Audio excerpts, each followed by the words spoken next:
Mom, just wait. No time to wait. Very busy. Across the multiverse, I've seen thousands of Evelyns.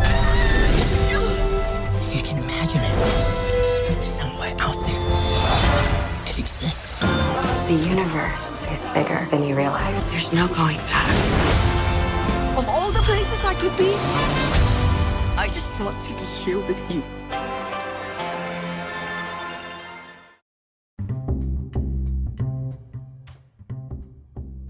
All right, I'm Jay, and I'm here tonight with Joselito. How you doing, man?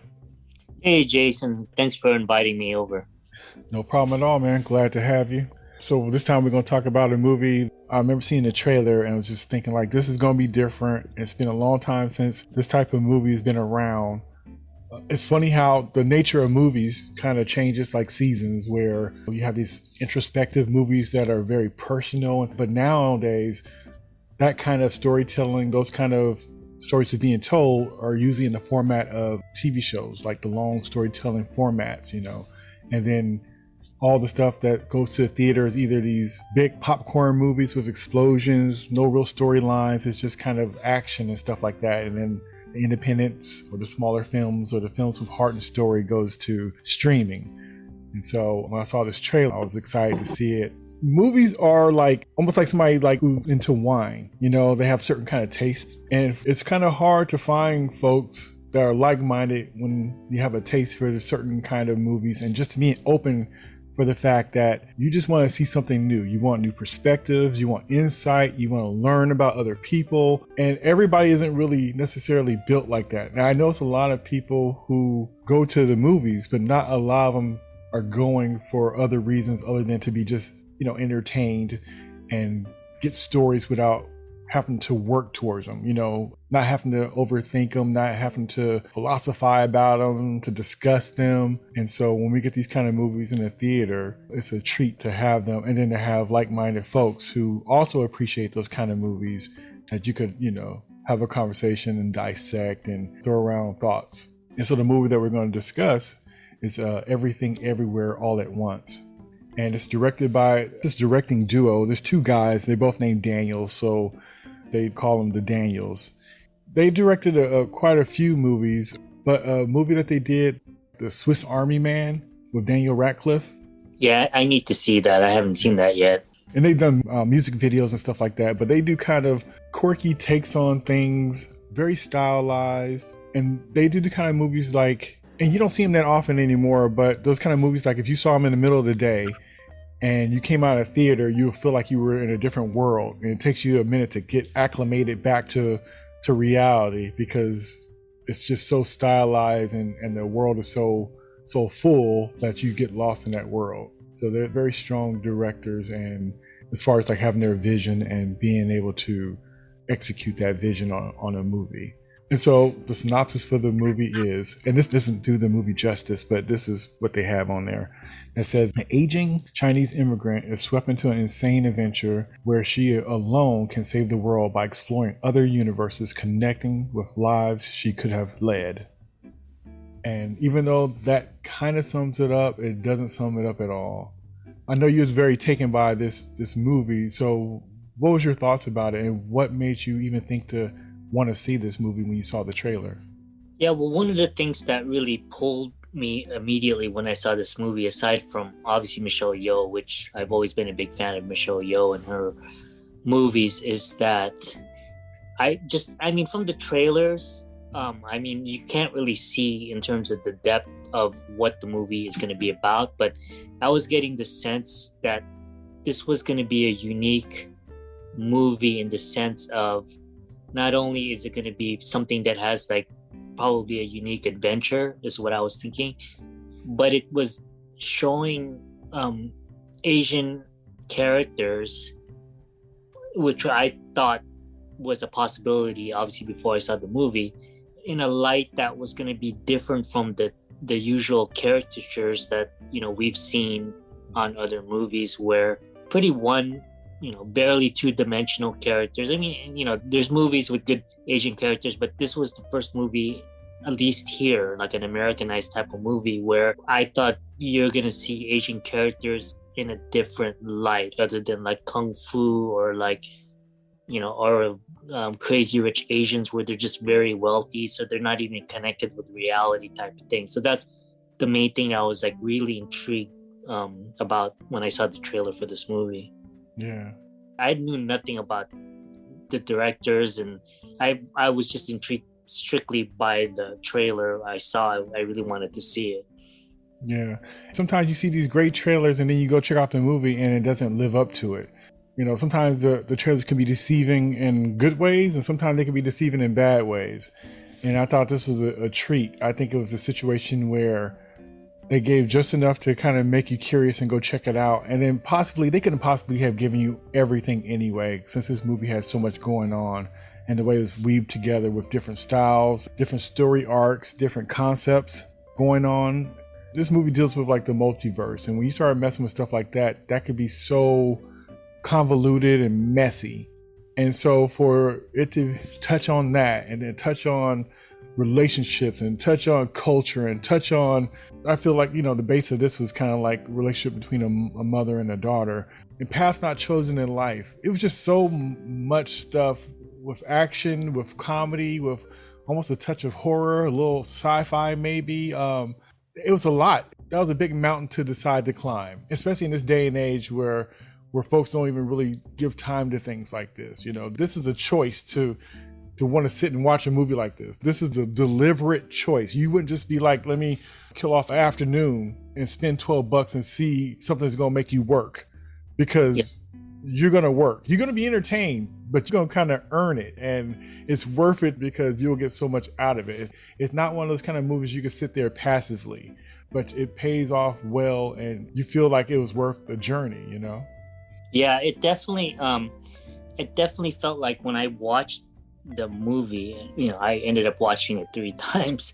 Wow. But when I first watched the movie, and even on the third viewing, I really felt like I was like, I can't speak for, it sounds like you also went through this too when you saw it, but I can't speak for everyone else, but I really felt like I was pulled into this story. And I literally felt like a little bit exhausted by the end, near the end of the movie, because I really felt like the movie for me did a good job, whereas other movies, there's other good action movies, but this is one of the few ones where I felt like I was really like pulled in as the viewer, and I felt like I was living it through the eyes of the actual characters, and like I was kind of feeling what they were feeling. And I'm not sure if that's, maybe if the directors had intended that to happen, then that was a success. I likened this film similar, they're totally different stories, but in the same way, if you've ever seen Being John Malkovich. Oh yeah. I thought of that movie like in the way that, not that, because that movie to me was kind of groundbreaking in a lot of ways. It's just so unorthodox. This one's not necessarily unorthodox because it's still like the multiverse. It's not the first movie to deal with that, but it's kind of like Being John Malkovich in the sense that it's pulling you in a different way than the typical like action drama movie would, like, in that it makes you, whether or not you sympathize or like don't like the characters, I think it'll make you have some emotional reaction either way after seeing this movie. Yeah, I agree with that too. And like I said, I miss movies like this. It reminded me of that too. It reminded me of Eternal Sunshine of a Spotless Mind. Yes. Like those type of movies where, like I said, one thing I do appreciate, and it's very brave, and you don't have a lot of directors that do this. Maybe Tenet in a way was like this too, where the director trusts that you'll catch up. Like they're not spoon feeding you, they're not walking you through, they're not holding your hands. You're gonna figure it out as the character figure it out. You may be a little bit ahead, maybe, but if not, you're gonna be a couple steps behind, and it's all right. And you don't feel lost. It's enough to make you feel, I want to go on this journey without letting you give you everything all at once. Yeah, Jason, that's a good point. And I think that is the reason why I was pulled into it, because you literally felt like the character where they were like Michelle Yeoh's character, where you're literally learning as she was learning, meaning it didn't feel like there's any cheats in the movie where, they would just they would put like a cheap filler of exposition. You're kind of learning as the character was learning, while at the same time she was dealing with like the regular dramas of being a mother to, you know, a daughter and a husband in a dysfunctional family. Yeah. So. And the way the movie was also, I didn't even know that was going to be the prime situation. You know what I mean? I didn't know that was going to be the through line, because a lot of times you have like the kids not getting along with the parents, or it's this awkward meeting and all this kind of stuff. That's just a side thing. You know, that just happens in any movie that deals with family, you know, but you didn't know how big of a through line that would really be. Like something, so I took it kind of light. I seen it happening, like, okay, her daughter's a little bit different, and you know, their relationship is kind of like, they're probably just going through something. Like, we don't really know exactly. We don't know if they had an issue for a long time, or just that day when it happened, when she was bringing her friend over with her. So you didn't know. It's like one of those kind of busy days. They work at a laundromat. They throw in a celebration at the laundromat. My dad's in town. You got the husband. It's tax time. Just all this crazy stuff, right? And then all of a sudden, the world is collapsing around them. They think that day is crazy. They just don't know the other steam train that's even bigger than all those things. Like all those things she was going through that day paled in comparison to what was really at stake and what was really coming down the line. And she didn't even know nothing about that. And so it was almost kind of like, you know, I see a lot of movies. I like a lot of movies, and my mind is always kind of moving, right? And so initially, it was rough for me only because I was so trying to know everything. I was so trying to see what looked familiar so I could make some sense of it. You know, if you know movies and you know stories and stuff, and you're into this kind of stuff, it's almost hard to calm yourself, to be like, go for the ride. You kind of want to fight the current because that's how you feel comfortable. You feel stable and kind of knowing and figuring stuff out. And that's a fight. But also, when you have something like this that's a little bit different, while you're fighting, you're wasting time. They're trying to give you something slowly and you're trying to grab at it fast. And with that, you cannot focus on your current moment because you're so busy trying to jump the ship. You're trying to jump ahead. And I had to catch myself and be like, you know what? I don't need to know everything. I'm liking the characters. It's interesting enough. Let me sit back and see where they're going to take me. Let me not force myself. Let me sit back, take it in and enjoy it, because there's probably things coming my way that's going to give me information to go forward. And I had to decide to trust in the director and what they were doing so I can enjoy it. Because otherwise, it's constantly me trying to figure out, me trying to connect dots that I may not need to connect, me trying to overguess. And certain movies you could do that with, and it's kind of like, yeah, I figured out that's who did it, that's what's going to happen, da da da da. And other times, it's just like, how often do you sit in a movie that you don't know what's going on?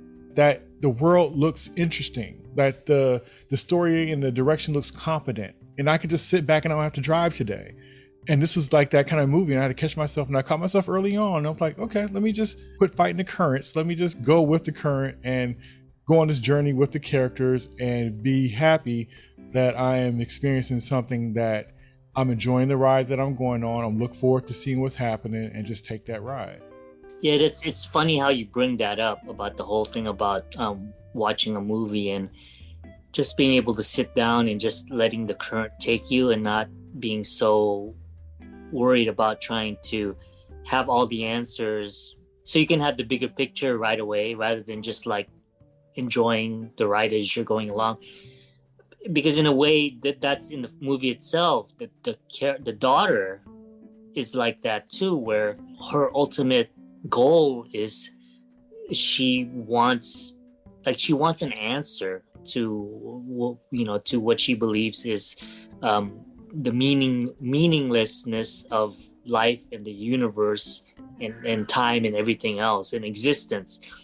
And on the mother's end, what the mother discovers through that journey is that just enjoy the ride.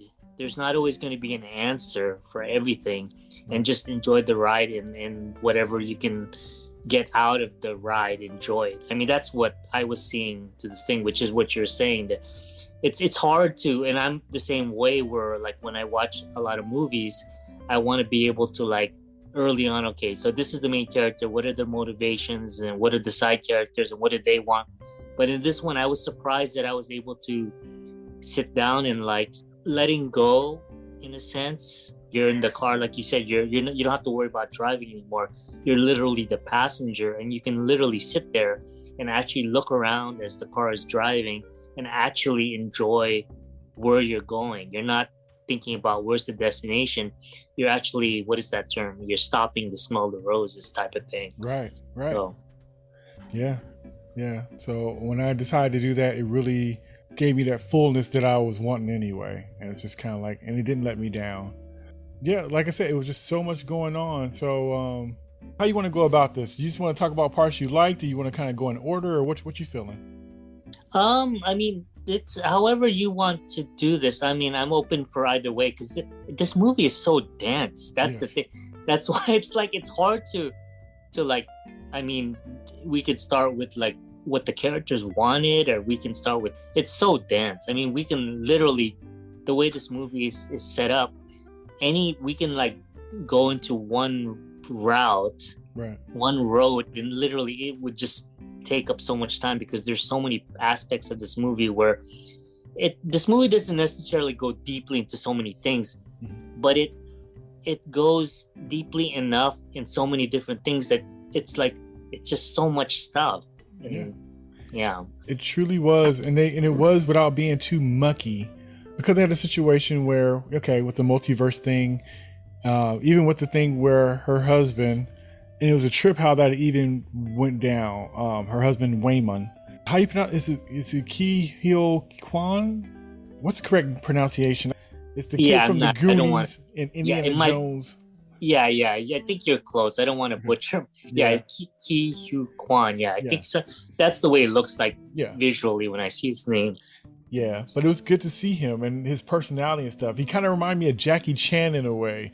That lightness, that kind of fun, kind of like unassuming. And then when he started busting out doing this martial arts stuff, but I really liked his character. But it tripped me out when all of a sudden the character just kind of switched, and you find out he's not her husband and somebody else from a different multiverse. And the way we first saw something was going on, you could see him in the surveillance camera, and the wife was standing in front of it but wasn't paying attention, and he was doing all this almost parkour stuff, jumping over stuff to get this stuff. And I was just kind of like, did I see that? Is that right? But that makes me think of something too. In the very beginning of the movie, which I thought was very powerful, and I love when directors do stuff like this, but they kind of showing the laundromat and showing the house and kind of just give them the layout of the environment and stuff. And you see like this mirror that's on this table. Yes. And then it kind of pans and then it just kind of goes towards the mirror, and you go through the mirror into Michelle Yeoh's character Evelyn sitting there. And I'm like, through the looking glass, all the stuff to break the walls to let you know that you're dealing with something different. They let you know with the slick directing, So I haven't seen stuff like that in a while, but when I do see it, it's just nice to recognize that cue, and it just made me excited that one, they thought to do that, and it was good to see it, and I knew that meant that at this point, this is where the ride really begins. Yeah. And even though it's still unassuming, it's still like dealing with taxes and stuff. Yeah. I knew it was more because I went through that mirror. But then the interesting thing, if you remember on that first, literally the first shot, before you actually go into the mirror to see, that it's tax time, you see it's like, I don't know how many seconds where this shows the mother, father, and the daughter. I don't know if they're singing, but it looks like a happy moment. Yeah. And when I saw it, and then as soon as it shows even though it initially just shows the room, right? She's not in the room yet. From what I remember, she's not in the room yet. It shows the family, and then it quickly takes them off the thing, and it shows that room. When I saw the room, then immediately I thought, I don't know why, but it looked, maybe because of the layout, because it looked so cluttered. Mm-hmm. I immediately thought that, okay, that scene that like 5 seconds ago with the family all celebrating, that looked like that was a while ago, meaning like that was something in the past, and maybe not that. And then now this is the present, and things are not I don't know. It's so subtle, and I don't know how they did it that way, but it made me think that, wow, things are not the same anymore, meaning like that good time was maybe a long time ago. Yeah, when I saw that too, I thought of it being a time lapse. Like that's where part of like you said earlier on, and then it became what it became. But when you kind of saw how the worlds are broken up, that could have been a different dimension. That could have been a different True. multiverse. That's true. That's true. But then, yeah, that's true. That's true.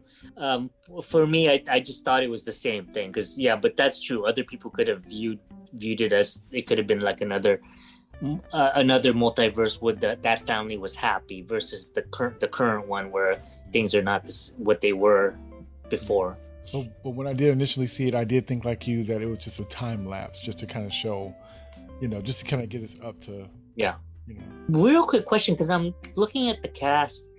It shows Aquafina. I don't remember seeing Aquafina in this movie. No, I don't remember seeing her in it. Okay, because it shows her in the cast, and then wait a minute, I don't remember seeing, unless she had like a voiceover or some kind of voice role. As big as the world was and the universe was, it was very compact, and the people that you met were the main people, and anything outside of peripheral, you really didn't pay attention to. It felt big, but it was a tight cast where you had Jamie Lee Curtis, the tax woman and stuff, and you had the security guard. So it's almost anybody that was in there that you need to know. They were pretty much front and center. And even though you didn't know a lot about them, you learned stuff through the situations that they were going through. Because even, like I said, the security guards that were trying to kind of pull together the situation at the IRS building, even those, after a while, just through their fighting, you start kind of, you remember them. Yes. Versus if they were just in passing and nothing happened between them, you wouldn't have known it. It'd been like that security guard number 5. But when they have a full fight scene with the security guards, you remember like, oh, the bald dude that was, and I thought it was kind of interesting that the security guy was an Asian guy, and the way he kind of handled the situation as well. And it was interesting because usually you would have the authoritarian like white guy be the security guy, and he's kind of so I thought it was kind of neat because it's almost more real world. Because there's plenty of times I've seen like dudes like that look like that, at least in the area where I live, that would be that kind of security guy. So to see that in the movie, it meant something to me when I saw that. Yeah, there was actually like, from what I remember, one white guy that was and if you remember, that was the scene where he was doing some mariachi thing, remember? And he was like he was transformed in some mariachi dress. Yes. But then the Asian guy looked like he was actually the head of security. Yes, like, exactly. Yeah. So I thought it was pretty neat when I saw it. I noticed it and I was thinking that's pretty cool. And I liked how you're trying to talk down the situation, because my thing is, and it's not fair to say, but I would have thought like, if I saw a white guy and the main person, I would have been thinking like, are those people going to be in danger? And I know it's not fair, but the way stuff normally goes and the stuff and examples that we see, it's like word math. It's like picture math. You see stuff and this means this and this means that. So even the fact that the lead security guy wasn't even a white guy read differently to me when I saw it. It's interesting because I wonder if it would have been the same, especially in the scene where they were trying to get the kung fu powers by, without giving it away.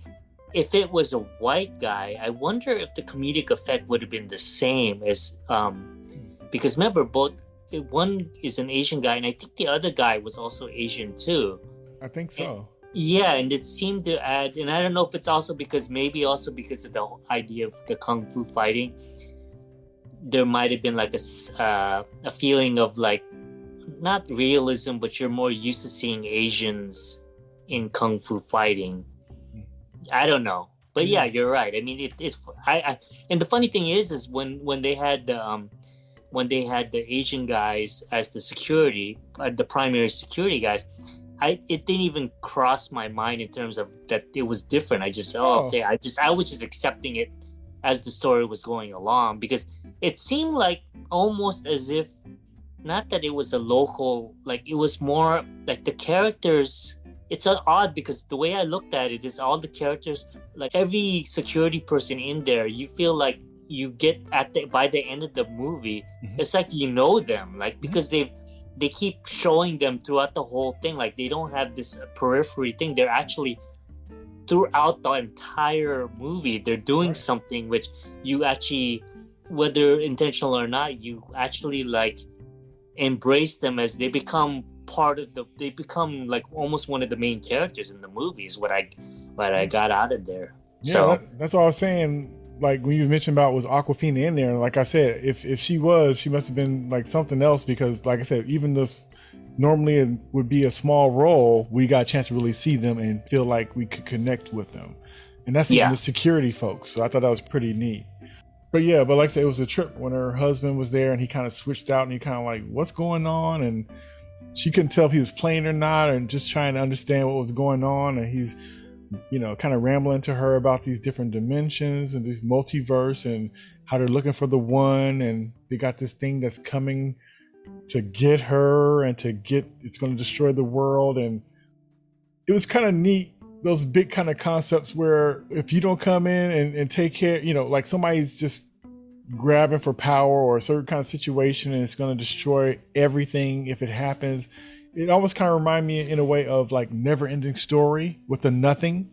It's going to destroy the world. If the kids don't read and believe in the world anymore, then the world will turn to nothing, which is a metaphor for people forgetting things. And if you forget about it, then it doesn't exist, and how you need people to believe and be a part of and connect and share to keep things living. And so it kind of reminded me of that kind of the big bad out there, and it's this thing out there that's coming for you, and they're trying to find the one, you know. Yeah. And she's far from what people would consider the one, even to herself. Like, do you have the right person kind of thing? Yeah, I thought it was pretty powerful. Yeah. Yeah, and on that note, I do like, in terms of the husband, he really did a good job in like where the Alpha Raymond versus the Raymond in her reality, they like really look like distinctly different characters, and not just because her husband was was less fluent, or at least he sounded more like he wasn't as fluent in English as the Alpha Raymond. They just look, the way that the actor did the two different characters, they seemed to me very distinct, like just different. Like it's not just about the fact that the husband might seem like he might be more fluent in Chinese. The personalities just seem totally different, which is what made it like when he jumped, like if the scene where the heartbreaking scene where she tells the husband that, oh, you should have seen my life when I wasn't with you. Yeah. And then all of a sudden it jumps, and the Alpha Raymond jumps in there. And then for me, I was like, wow, she just like crushed him. And then she doesn't even have a chance to like apologize in that moment. And then it's like, he just said she has to snap back to the reality of like, okay, you have to go back to heroine mode, and try to save the universe. And one of the things, and then you mentioned it about her, that she's not the perfect hero. One of the things I like about that too is that the directors didn't make it where, like in a lot of movies where like you're not the best hero, but then somehow at the end they become like Neo, where they're unstoppable. She's still flawed at the end, which is what I like. It was still consistent, and she's able to, do what she needs to do as a hero, still being flawed, meaning she didn't have to become like Neo, the ultimate warrior. She was still the flawed person at the end of the story who won, or got the goal through the way she wanted to do it, not necessarily having to become like the ultimate one. Yeah, because the concept to me was a little bit different than the Neo situation. You're right, because most movies do it that way.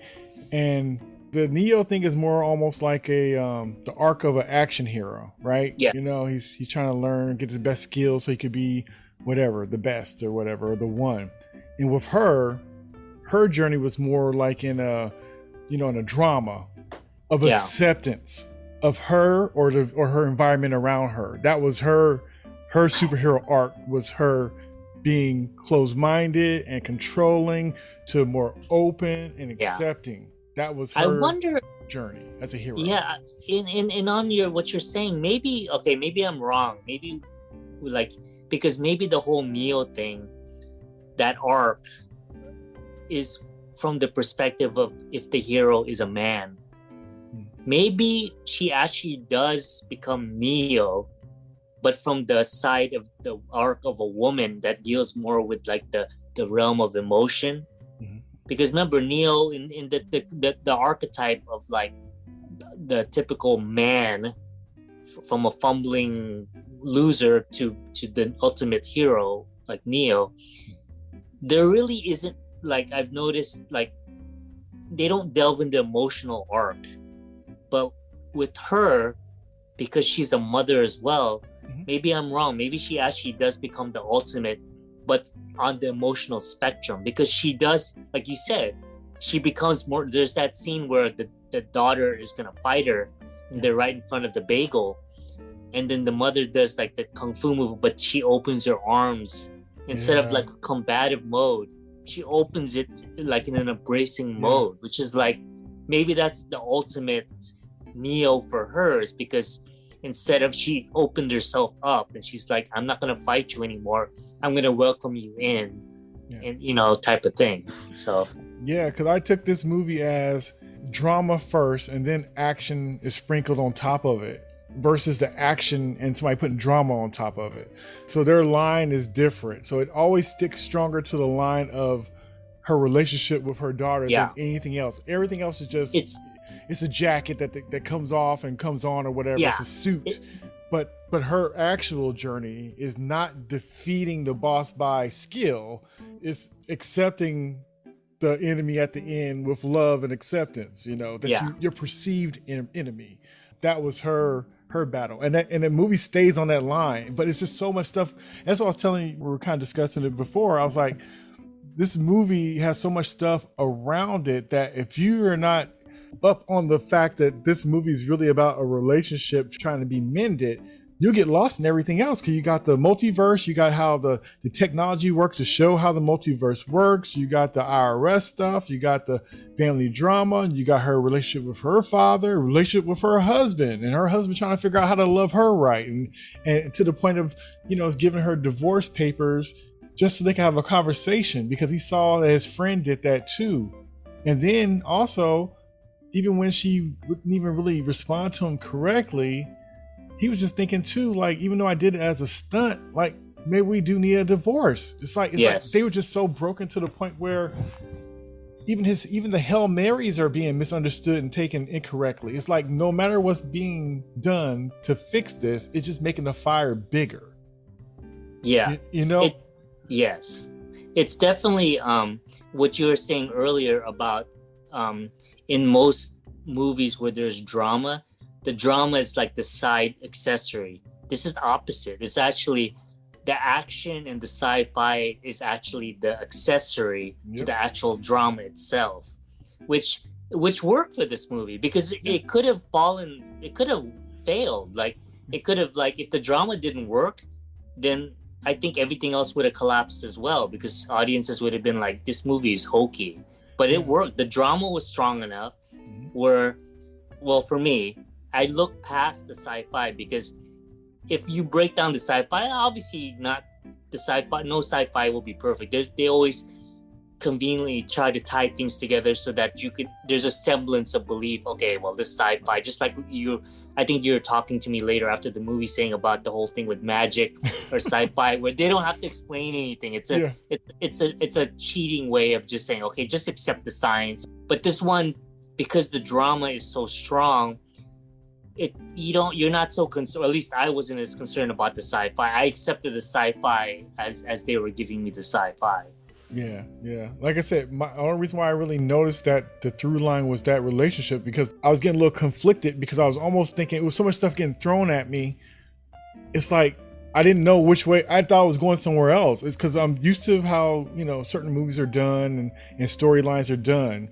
And so I was constantly trying to, like, is it going here with this, or is it more about that? I had to just keep putting myself back on that line. So that's not really, it's part of this movie, but it's not the movie.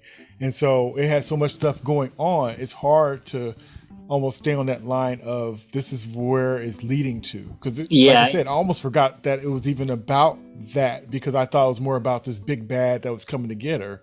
And what this could mean, versus like, but then also when they didn't really show what the big bad was or who it was, and it was just kind of like a whole bunch of where you just kind of see the back of the head and costuming that's a little elaborate, so you can't quite see the face. I kind of figured like, oh, it's going to be the daughter. That's probably who that's going to be. Yeah. And so then it put it back in my mind, like, okay, it's back on that relationship again. Because at first I thought, oh, it's not about that, because that's just normal stuff that happens anyway. It's this big thing that's coming to get her at all costs. So it can't be about that. How can that be important, that little squabble with her daughter, compared to the thing that's going to end the world? The world's with an S. Yes. Yes. And I hate, and I don't want to say, like, this sounds like I'm generalizing about women.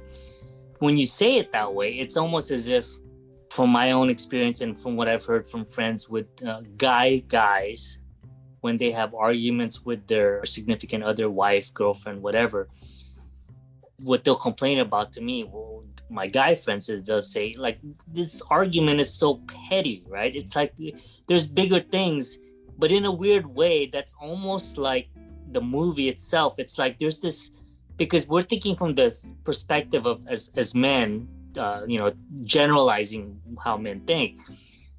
There's a big danger out there. Like, why are we concerned about? That's why in most action movies, the drama is just an accessory, because the focus from a man's perspective is the meteor is coming. Forget about your family relationship. You got to solve. You can fix the family. But this twist that this reverses that, where the problem is fixing the relationship, not the big bad person, overarching thing. The universe is going to end. It's about the big danger is the actual relationship that needs to be repaired. It's a total, and I'm curious if this is from the perspective of, like, if it was a woman, like the thinking of a woman versus a man in terms of dealing with, like, their own reality and how they deal with, all the issues that they're dealing with on a regular basis. Yeah. So, like I said, even when it came up the big bad, I thought, oh, something else. Like, okay, it's like a typical. And like I said, when I found it was a daughter, I'm like, it's relationship again. So anything I kept thinking too sideways about, it still brought me back to that. And I thought, okay, that's different. Okay, well, we'll stick with that. But it still kept you. It's what I wish I could have done is I wish I could take a survey, and I'm sure, because one of the things is, like, I know from, like, to compare it to action movies, where generally there's some action movies where here, like, the girlfriends will, like, fall asleep during the movie because the mind, all this action stuff, and it's like it doesn't. But I wonder if this type of movie where it's about the interpersonal dramas will actually keep women more riveted. I mean, I didn't fall asleep. I was, like, riveted the whole time. But I wonder if this type of thing is more, like, geared towards, like I said, the mindset of how women view things, their perspectives, versus, like, a man's perspective of, like, it's just all about danger. Mm-hmm. How do you get past the danger and forget about the little superficial drama? Whereas for most women, it's like, but the superficial drama, that's not superficial. That's important. My relationship with, I don't care about the meteor. I just want to make sure that my relationship with my family is, is good. I don't care about the big meteor, because I'm not, that's, like, so far out of my head. You know? And then also, which is an interesting connection too, is, like, to a mother, her daughter is her world, and that relationship falling apart is destruction of her world. Yes. It's equivalent. It's equivalent. So her relationship with her daughter is her daughter is her world, and their relationship is crumbling and falling apart. It will destroy her world. Yeah. And I think I brought this up to you at one point, where if the movie would have been different, if the husband was the primary character, and, like, probably not, but it would be a different, I think, perspective, because the relationship between the mother and daughter is a unique relationship versus the father and daughter. And with the mother, you can always, the luxury of like the trope, the archetype of the mother figure is, the mother figure could be stern, but at the same time, the mother figure can also delve into, like, a depth of emotion that the father figure can't necessarily do that, especially with the relationship with a daughter. So Yeah, and also I thought too, when we were speaking about it as well, as how she was a little bit more hardened, and the father played more of the role of the nurturer and the softer side. So she was working to be more like almost the father in a way. Yeah. You know, because he was already kind of like open, and she was just kind of stern and tough. So it's funny because usually that's what the guy gotta learn, but that's what the mother and woman had to learn in this movie. But you notice though that it seemed like the father, although he was the nurturer, he was more like, except for the alpha Raymond, obviously, but we'll just say for the sake of argument that it's mainly about the Raymond and her universe, that although he's a nurturer, he's still one-dimensional. Whereas she is like you're saying, you're right. She took on some fatherly masculine roles, but she was still able to tap into like a feminine maternal role still too, which is why I think that it works in this movie with her as being the primary, because she can jump back and forth between the two worlds.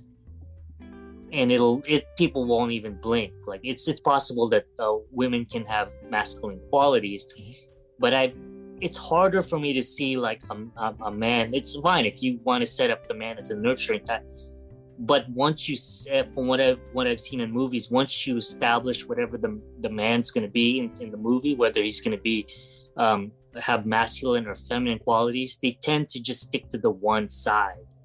I don't see them able to kind of jump. Or it's looked on as inconsistent to the audience. So meaning like he's the nurturer in this movie, but I can't see him like jumping into like the like the masculine, less emotional side.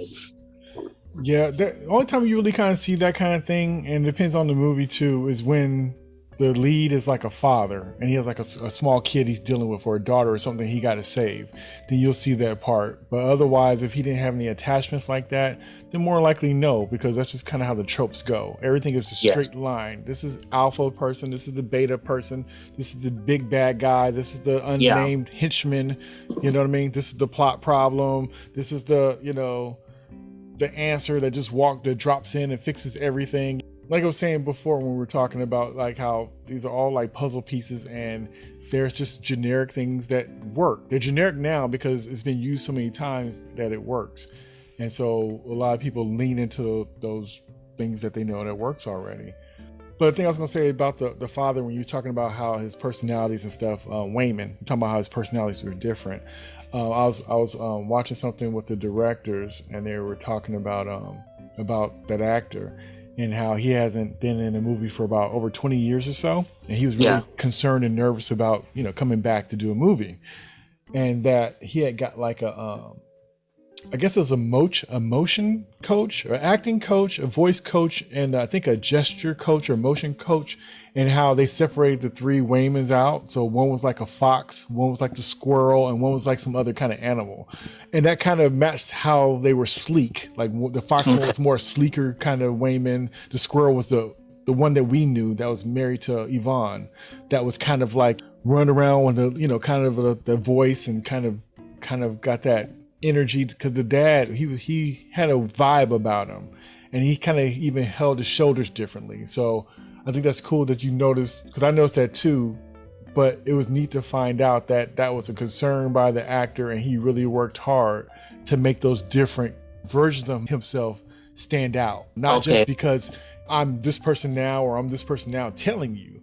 You could tell by body type. Yeah. You could tell by clarity and voice and stuff like that. And so I didn't know that. I'm glad you found that out, because now I really like, okay, now I'm not imagining things. I mean, there really was, even in the subtle gestures, like they were really different. Like, and if you remember, one of the Raymonds was the reality where she became a kung fu master, and in that reality, like he seems like he's like, that seems like the ultimate, like the ideal Raymond that she would have wanted in the main character in her reality.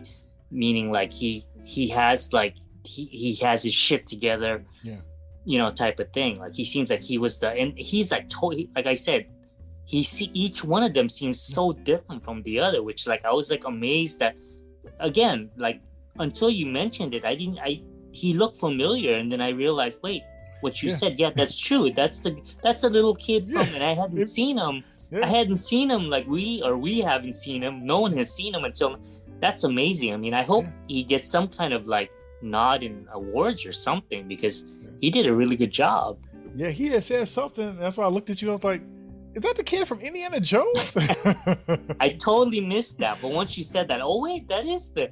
It was like, what has he been doing? I hope this movie gets some more roles, because I hope so. He did a really good job.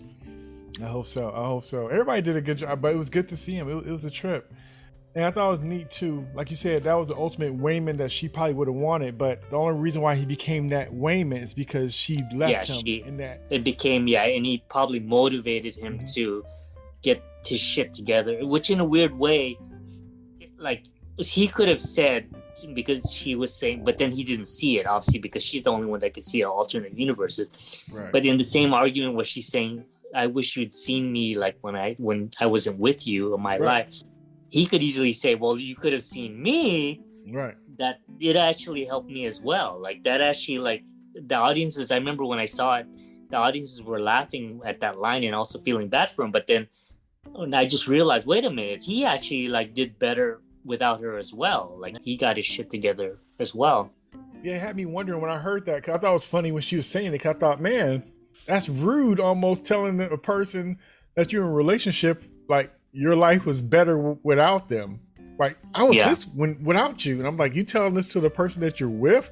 And when I thought more about it, it's like, well, she's probably just excited to see it. And she just kind of, she's so blatant in the way she says stuff. She's saying it without being messy, but it's messy. I don't think she was saying it to intentionally hurt him or to gloat. Right. I think she was just, oh my God, like it's a revelation she didn't realize. And she wasn't trying to hurt him, but obviously it came out that way. Right. It would come out that way for the person hearing it, or like us as the audience. That's why I think we laugh at that, because it didn't sound malicious when she said it. It was more just like, oh my God, I can't, like she sounded like a child that was like just discovered something so wonderful. Right. But it happened to be that her revelation, it was something, saying it would like hurt the person hearing it. Cause it was messy for her to kind of say it out loud, but like I said, I don't think that was her intent. Just like she was saying, like her daughter was fat. Like part of it was kind of messy, but she was kind of telling the truth in a way. And so one thing I thought was really funny, and I could kind of relate to in a way, was when, one, for me being a parent, but one, me being a child on the other end of it, where you could see that the mom knew she went too far, she was wrong, and she see her daughter's hurt, and she got herself together enough to go to her car and be like, hey, I want, like stop. In her head, I'm sure she wanted to do was just embrace her and make everything fine, right? But what came out of her mouth was, you're fat, you need to lose weight. Yes. You know what I mean?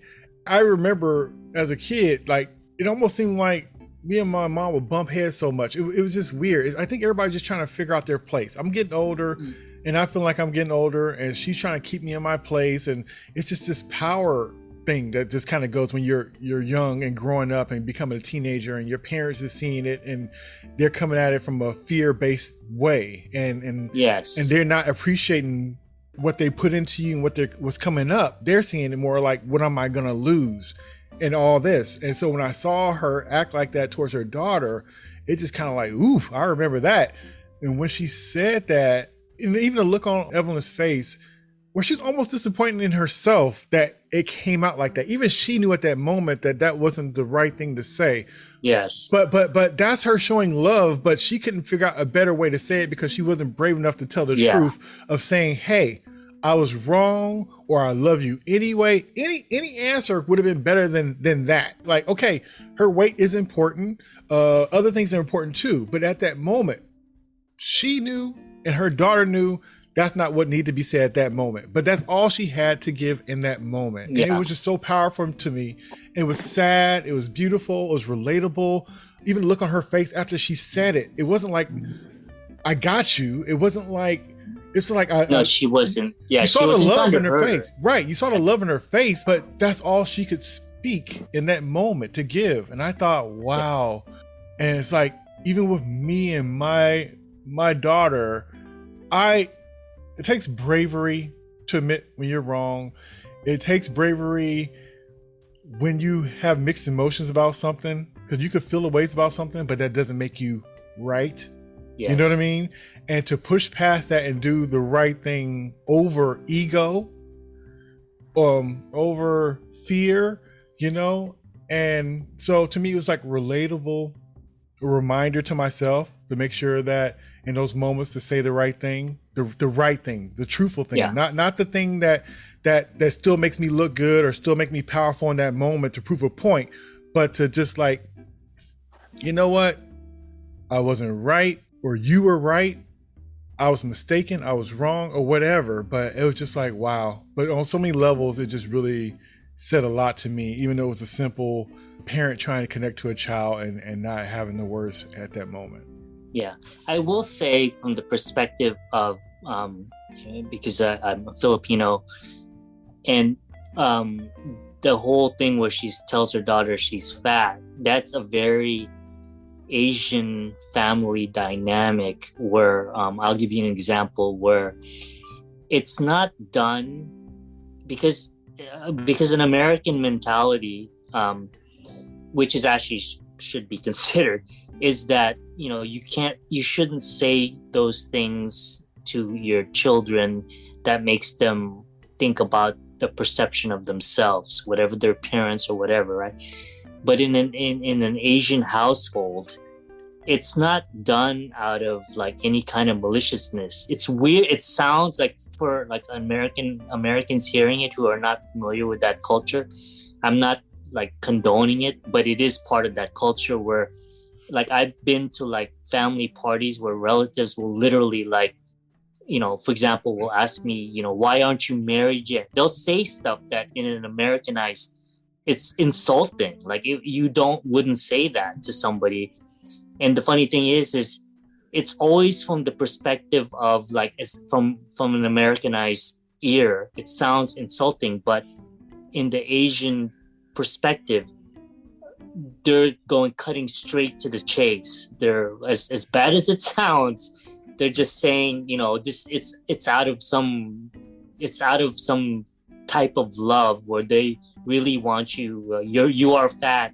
You need to get your shit together because, you know, being fat is not healthy. There's no flowering it. There's not, oh no, if you're, you know what? It's not about looks. It's like, as long as you feel comfortable with you, it's all about like, hey man, you're fat, so get your shit together. So that's why, like, in that scene, it's so funny when I watch it. I've seen it 3 times, but I always hear the laughter, and I wish I had a camera to see the laughter in terms of, because I know that when I saw it in a theater where there's a lot of Asians in that theater, that there was like a big laugh response from that, because it's like, okay, they picked it up. Like, oh my, that's like the typical trope of the tiger Asian mom being just who she is, not out of maliciousness, but just literally that's her way, because it's not, the dynamic is not like close. It's the only way it can work is like, it's always about criticisms. That's the only, like, that's the relationship. And another thing I wanted to bring up before I forget is that we didn't talk about is they never talk about the Michelle Yeoh's mother. Right. That's an interesting thing. Like, you notice they show her in like the flashback, but they never talk about, or she never says anything in the movie where you get any kind of indication of what she was like or what the relationship Michelle Yeoh's character had with her mother. And I wonder if that's also like a legacy of like why her relationship with her daughter is what it is, because she's mirroring more of the way her father treated her, and so she became like her father in that way as well. It's quite possible. We're kind of talking about this before about different cultures and stuff, and like I was saying, like a lot of the stuff, I have friends that are Filipino, and it was funny some of the stuff they would say, because they would do comparisons talking about, like, you know, like the way the kids are talking back and acting and stuff like that. And I was thinking like, well, that's kind of like a culture thing, like here, because like my family, they came from the South. You wouldn't be talking back to grown folks and stuff. Your grandma would tear your butt up, you know, like when we were younger, we would get spankings and stuff. And nowadays it'd be considered abuse. So it's a lot of stuff that's very similar to what I've heard. And it's just, so when I hear it, it's always funny when they say it, I'm like, yeah, I grew up like that too. And I heard that kind of stuff too. You know, you don't be cursing around your elders and stuff, just the whole being respectful and all this other kind of stuff. The thing about watching your weight and stuff, because your uncles will be saying some stuff like, girl, you getting thick, you know, they'll say stuff like that because they know what it means. Because like guys will know what a woman looks like matters. You know, you're not trying to save feelings. You want somebody to be able to get married and have a family. It's more looking out for you than an insult. But now, if you tell somebody they got a booger in their nose and you trying to save face for them, it's insulting. You talked about my booger. No, I'm trying to make you not go out there and look like you're crazy. Yeah. And so it's just funny how that is. But like I said, you know, in the South, it was the same kind of stuff. So when I hear my Filipino friends talk about that kind of stuff, I'm like, yeah, the culture that it is now with all this stuff where, you know, almost like the Disney shows where the kids are running the show and the parents are in the back seats. All the parents are drivers and wallets, and the kids will, you know, running the show and stuff like that. I'm like that's on TV. I was like, if we tried that mess when we were a kid talking back, I couldn't even be thinking nothing crazy. And my mom would be like, "What'd you say?" I'm like, it wouldn't. You read my mind. Like, the Disney. I mean, that's a fantasy Disney. Yeah. Like if they really were like that, the kids would be so dysfunctional. Because there is something to be said about where, like, you know, if as bad as it might sound to like, you know, like some outsider who isn't part of that family, where why did you just call your daughter fat? There is something to be said about that grounds that the kids don't go out of control. Like, you know, that they still will be respectful to their, and the Disney thing is as great as that looks, and that, well, it's only to appeal to the kids watching the show because they look like they're the masters. That's not the reality. And if it was the reality, those kids would be so out of control. But I think that was a narrative that people and kids gleamed onto. And I'll say those kids are more like those Disney kids now than they were before. And I think that's why a lot of attitudes and stuff and kids thinking they can just talk in your kind of way. I think a lot of that stuff, you know, they see that kind of stuff and mimic it. Now, that's not really their reality, but their attitudes and kind of the way they move are kind of partly influenced by that kind of stuff, which is interesting because, like I said, in my household growing up, that'll get you hurt. But then also with the Black community too, you know, like the parents kind of downing the kids in a way, you know. And it's funny because I always thought it was kind of interesting how that was. And then I read this thing where they were saying about, like, back in the day, the enslaved parents of children would down talk their kids to the slave masters, so slave masters wouldn't pick them.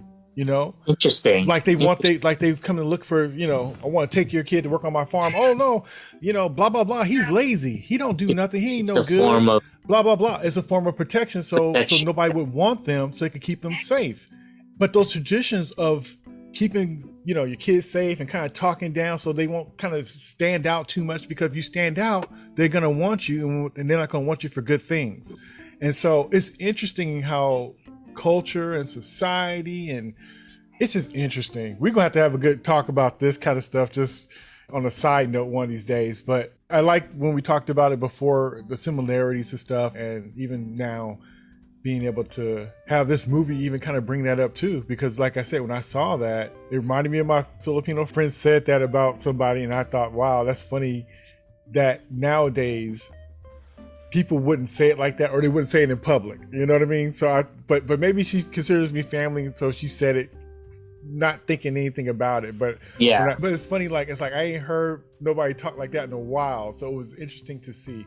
But but it wasn't like she, you know, like the person doesn't, you know, care for the person, but it is the kind of thing like, hey, if it gets out of control, it's gonna be a problem. Then what are you gonna do? I'd rather hurt your feelings and get it right than it be out of control, and then what? Yeah, but again, like I said, the first time she says it to her in the beginning of the movie, I didn't sense any maliciousness. It was just like coming from the perspective of, like, you know, like what the protectiveness, where, you know, this is just for your own good. near the end of the movie when she says it again, I don't think she was saying it out of maliciousness either. I think she was just saying it to bring awareness to, hey, if this is going to be the last words we say to each other, I'm going to be honest with you. Like, as bad as things I may have been as a mother, it's not all on me. You also, in this relationship, you also have not been the best to me. And that was her saying. Remember, she had said, we you never call unless you need something, right? And we have the meaning, like, it's free. You have we have the family plan. You can easily call just to talk. You know, it's always about things you need. So it's not all about how bad I've been as a mother, but also you've also not been the best daughter as well. Yeah, that's powerful. I thought the same thing when I saw it too, and I love what you said, because that's the truth. It's a relationship, and when you have a relationship, it's two sides. It's two sides to everything, and I liked how that was handled.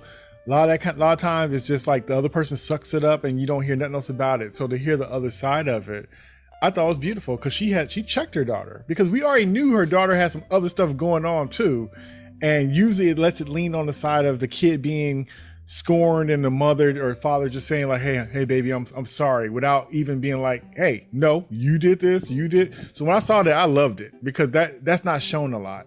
I really did appreciate it, because it really was kind of like, yeah, it's both sides of it, and they both have truths. I thought it was interesting how, okay, so you know how they had the thing with the circle kept coming up, you know, yes, the spiral, yes. the circle.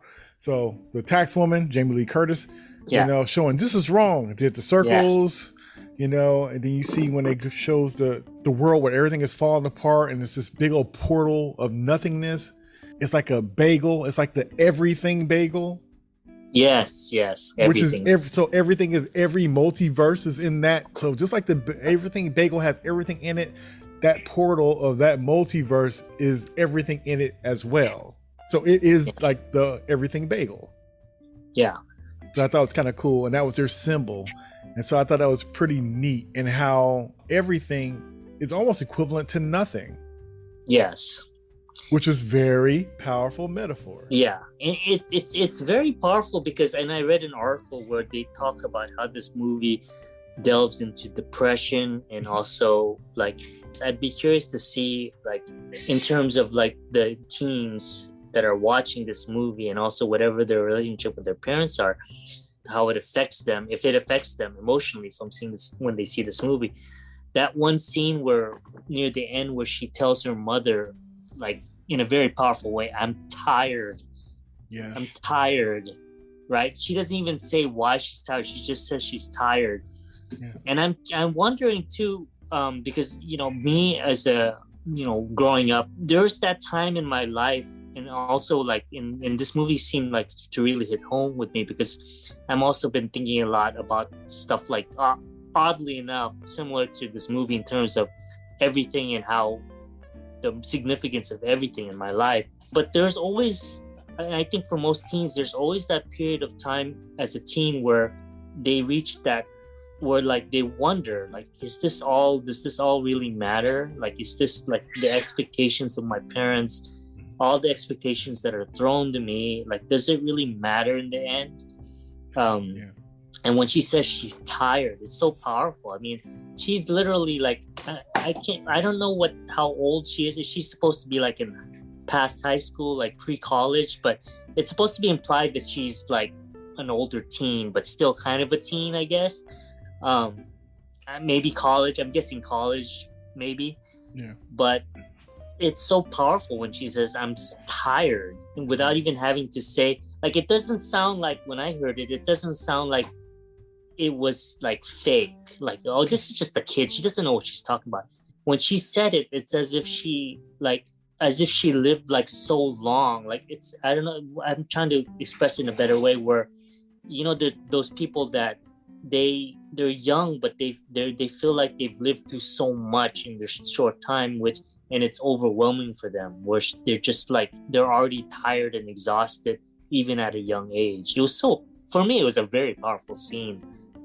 Yeah, for sure. That definitely made me think of being that younger age. It made me think of me being a grown man, where I felt like I just want this ride. And it doesn't necessarily mean that I don't want to be alive, but it's just like, okay, so the version of her that said that was the one that was just snapping into all the different multiverses, right? I think the one that said that was actually not the alpha. I think it was the Joy from her actual, in Michelle Yeoh's main reality, the loser Michelle Yeoh's character. I think that was her actual daughter. I don't think that was the Tsubaki. So you don't think it was the main one? Because for some reason I thought, because I know she jumped into that body. So okay, so I didn't, because that's the same one that was going to walk into the nothingness in the end, right? Yeah, So it was. But see, this is tricky because you could be right, but the reason why I think that it was not the villain Joy was that I think it's more powerful that it's coming from her actual daughter. Like there's no, meaning she wasn't saying it like to me. She wasn't saying I'm tired because I've seen all these realities. She was saying it like as Joy in that reality was just like, I'm just tired of like all this stuff between us and just like whatever I'm going through with my life. I think that would have been more powerful than, because at that point I think the Joy, the villain Joy, was still focused on the end point going through the bagel. Not, she was already, I think, past that, trying to justify it. Like it wasn't like, and I don't think she seemed like she was already like intent and not broken down. The Joy that said like I'm tired looked like she was just broken down. You could be right, because even with the one, okay, because they both almost was, the end result was they both were kind of done, because you could kind of tell how even the one that was part of all the worlds at once, you could tell that she was just done. Because at first I thought it was the whole thing, because even her motives, it's almost like her actual motives was different than the motives that was being presented by the people talking about she's coming to get you kind of thing. It's like, because when she saw her, she was like, I don't want to kill you. You know, so I thought, oh, okay, she just wanted her to be like her.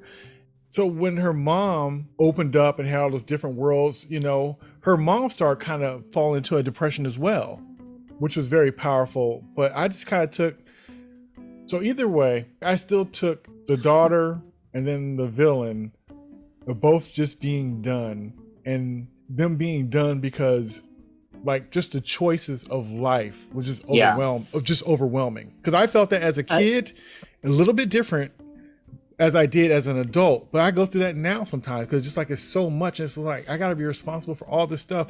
How do I get off this ride? How do I get a moment off this ride without any of the plates falling and breaking? You know, it's a lot on me, and I can't stop. How do I stop? How do you stop as a grown person without? You don't go to work, you don't get paid, you don't pay the rent. You know what I mean? You don't feel like putting gas in the car so the car doesn't go. Where is your off ramp for 5 minutes? How do you get off? Yeah. And as a child, I think it's also overwhelming because all the choices, especially when you become a teenager. You're too young, but you're too old. You're too old, but you're too young. You know, all the pressure, what you gonna be, what you gonna do, the fear of I gotta be something. What's the answers? You grow up to find out there is no answers, and you just do piece by piece, you know, line by line versus an ultimate answer. You know, we know that as adults that it's not an ultimate answer, which is almost as scary as being a kid thinking there's one and you just don't have it yet because you're not right in the head, or you're not ready, or you don't have everything you need to be. So I took it as just on both sides, all the choices, all the possible choices, when you have to deal with them, because certain things make you choose left or right, up or down, it's overwhelming. And if you don't find a balance of I'll be all right either way, or I could take a chance and steer and change my direction later on. If you don't have that frame of mind, it's a frame of mind that's keeping us here, you know, because we could lean way too much on one direction. You know, that could be a difference between us being here and not being here. Because sometimes stuff works because you are not fully aware. That keeps you safe. Yeah. We could die at any moment, but it gets scary when you realize that in that moment. But the rest of the time, you're going around for your life. You're driving a car at 80 miles per hour. You're walking in traffic. You got people out there that can do something to you. But it's only moments when you realize everything that could happen to you. And that's when you get depressed. That's when you get concerned. That's when you start tripping out. And then you go back into this lull of, this haze that lets you be able to move forward. Because otherwise, you thought of the potential things that could happen when you open that door or get out of that bed or drink that water that you could choke on and die. Anything could happen. So the knowledge of everything that could possibly happen to you can be numbing. It can be scary. And so when you focus on one thing, sometimes that gets you through, because all the possibilities, it could be too much. It could be too much. And that's how I took those multi-worlds happening. On to the point where, what's the point then? Because it was just almost, and when I saw it, I was like, oh, I related to that. It was like, yeah, it's just, that's why I stick with movies, to give me a straight line to think on. That's why I look at music, give me a straight line to think on, because when I start thinking too much, and a creative mind, you have one yourself too, so I'm sure you deal with this as well. We're always reaching, always taking in information, it's all this stuff. And I think that we're probably a little bit better prepared for it, because it's our thing to be artists and express and stuff. So therefore we're kind of used to dealing with all that. Regular people that have all these ideas and possibilities and this, that, you gotta be built a certain kind of way to handle that, So it's a blessing that we have these things, because we could express for the world, say things the world needs to hear. We could digest all the craziness and put it out in a book or a play or a piece of art, and it's shorthand for people, and they can see it, listen to it, and feel it, and be like, yes, that's the path, that's the answer, that's the insight I need to know, So we have a different kind of responsibility. And so I think it's just beautiful, but it's a cost. It's a cost. So I related to all that, everything at once, and understanding the weight of that, and just kind of like fall into that, because sometimes I'd be like, man, but then I come out of it and I just get back on it, do the best I can, do what I can, what I have, I think, and that's really a lot of good points that you bring up, because I think that was the and the reason why I thought that the joy that said that line, I'm tired, was the joy in the loser Michelle Yeoh reality versus the villain joy.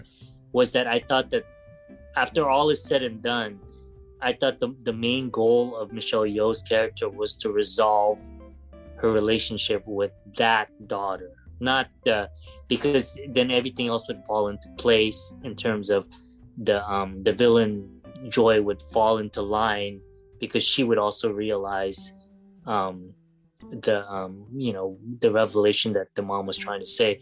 And then at the end of the movie, or at least the final part of the movie, where everything has settled down, and it shows the family gathering the tax stuff to get ready to go to the tax place. And then you see the Michelle Yeoh and the daughter, and just the interaction they have. It's as if they went through this like long night of kind of like similar to, like, say, an alcoholic, where they have to go through the painful withdrawal, and then it's the morning after where you survived. Like, they survived the difficult part, and now it's the next moving forward.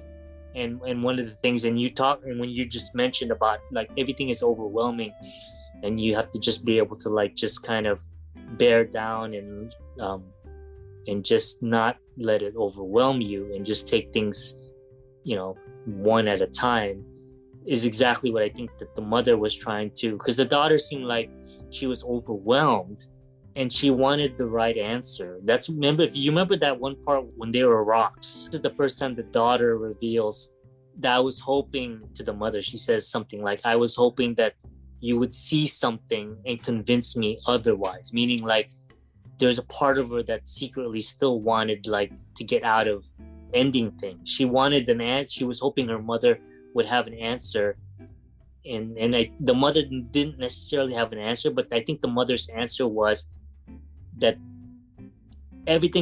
life is overwhelming, and there's always going to be good, bad, all that stuff.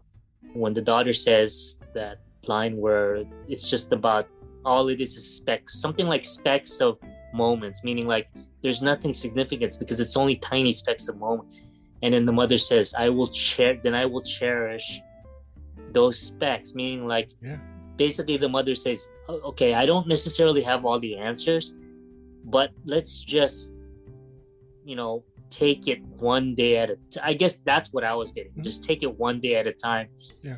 It's overwhelming, but there are beautiful things like you could see. And if you could find those beautiful moments, even when in the moments of despair, like what you're talking about, like where things are overwhelming, but you find things like in music or you find things in movie where it's not a distraction, but it's able to get you looking to a different perspective where you're not mired in this like constant, like the world is going to end scenario where you're saying, wait a minute, there is something still beautiful, and I don't have to get overwhelmed by all the negative stuff. I can actually say, okay, yes, there's crappy stuff, but that's not all the definition of everything. There's still like good things of value and worth to look at beyond whatever all the overwhelming things in your life are. And that's exactly like the reason why the movie really hit close to me is because, I have my own personal stuff. Like, it's odd because I don't know if it's just random. It's just a random coincidence, but this movie literally came to me at the right time where like I'm going to my own existential stuff. Not to the extent that I'm going to like jump to a bagel type of thing, but existential enough where you're mentioning the thing about like, where's the exit point to all this stuff, like where you have to have a job, like, and what if you, for me, like you hate your job, but you gotta pay the bills, right? And like, how do you reconcile with that, knowing that like with the same thing with the mother where, like you feel like your life is trapped in this like unending cycle of like doing laundry and taxes, and you're gonna die, and you weren't able to fulfill any happiness. But instead the mothers found out that it's crappy, but there are like slivers of happiness you could still find, and you can still enjoy that. It's not that it doesn't mean that it doesn't make your life any less value. It's just a different way to live life, and you just have to sometimes accept that it's not gonna be what you want, but there's still value in it, if that makes sense. Yeah, and then the connections that we make along our way, because even the show at the beginning with the taxes, and the lady was like, hey, where's your daughter? She's not here. And how that went. And then we saw at the end, when her daughter was there, how that went. Like, even though it's the same situation that they didn't want to have to deal with, her being there made a difference. That inclusion. And then even when she introduced the daughter's girlfriend to the father for the second time, on her second chance, she made it right. Like the first time I said was a friend and was awkward and walked off. This time we'll stand here, to the point where even when she did the right thing, the daughter didn't even know how to even take it. She had to walk off. Yeah. She introduced said, this is her girlfriend. And the grandpa, he was kind of looking and just saying, girlfriend. But then even when all the stuff was going down afterwards, you saw that the girlfriend and the grandpa was just hanging out with each other. They kind of showed that the thing that you thought was going to be a big deal wasn't a big deal. It wasn't as bad as you thought it was. And that's what life is. It's so funny how usually the stuff that's going to give you the curveball is the stuff you expect to be right. But usually the stuff you think is going to be crazy is the stuff that kind of be okay. Yes. Yeah, it's not like you create a scenario in your mind where like the world is about to end, but it's actually not going to end. It's not actually going to be as bad as you think it will be in some cases. I mean, it could have still gone like bad with Michelle Yeoh's father, but it didn't seem like it was contrived where they did that, his reaction just for the sake of putting everything in a neat bow. It seemed like there was like it's not like he necessarily totally accepted it, but he wasn't rejecting it. He was kind of like trying to feel it out, like, okay, how do I really feel about it? I'm not going to jump into like being negative. I'm just going to kind of see how this goes. That's what I got out of it. Yeah, he was being open and accepting versus trying to change and have a necessarily definitive feeling about it. Like, I don't have to agree with certain things for me to be around it. Yeah. Sometimes we have the choice, and we're going to put ourselves in situations that makes us feel comfortable.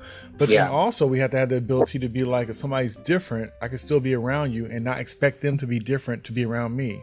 If that's not our relationship. Our relationship Yeah. could be on different levels, you know? Well, I'm gonna bring up an elephant in the room, and feel free if you can take it out of the final edit. But I'm curious what you think about, because when I saw this, the relationship the daughter had with, and it doesn't matter to me either way, but I didn't feel like with the audiences any kind of pushback on that versus like the pushback on, like, for example, the Eternals. Like, what is it about this movie where, I mean, that's a central thing. That's one of the central things where it's the daughter's, gay relationship. But in the Eternals, it feels like it's odd because the Eternals, there felt like there was a pushback, but the Eternals actually didn't really seem to push it. It was just kind of, they showed it, versus this one, not that they were pushing it, but it was a central topic. But I didn't feel like there was any kind of, like, the audience seemed to be more accepting of this one versus, and I just thought it was an interesting thing. Like, I noticed it's totally different in terms of the reaction between the two movies. I could be wrong though, because I can't read the audience's mind, but when I saw the movie, I never sensed any kind of like aura of like negativity.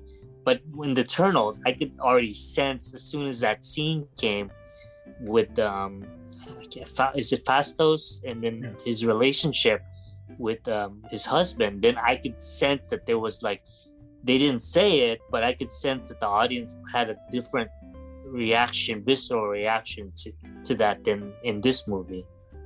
Okay, so I think this movie is a more abstract movie. It's characters that people don't know, so they are what they tell you they are. I think that the Eternals, those are characters that have been around forever, and people that would probably complain about it is people who knew the original version of it. I think people who saw Eternals who didn't know nothing about those characters went in and saw it as those characters. But people who knew them from the comic books, it's like, why? How come they're not white? How come that's a, how come she's, how come she's Mexican, or how come he's black and that he's black sense. And gay? And then what happened to what's all this? So I think it was more true. People who had conflict against what they were used to seeing versus a brand new IP that nobody knows. They are what they, Which then, if that's the case, then it's nothing more than the familiarity, because especially with, so that, my comparison was not a right comparison, because Eternals is coming from a background of, like, there's already like a comic book, there's already a history, so are people already drawing back on that history, and then also a purpose to the movie too. So in Eternals, right, he's gay, right? Yeah. Does it serve any purpose in that movie?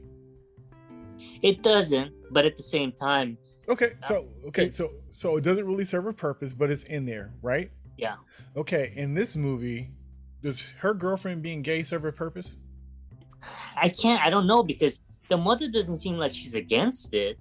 I think her mother's bothered by it, but it's kind of like, it is what it is. I think her mother's embarrassed by it. I think that it could be a tripwire for the grandfather, but we don't know yet. So it was part of the plot. It was part of it. It was a bump. Yeah, it was a bump. Just like if she would have, say her boyfriend was a black guy, that would have been a bump. You don't know if the mother gonna be fine with her bringing home a black guy. You don't know if the grandfather gonna be fine. So that's race used for a reason in that situation. But for the Eternals, he's already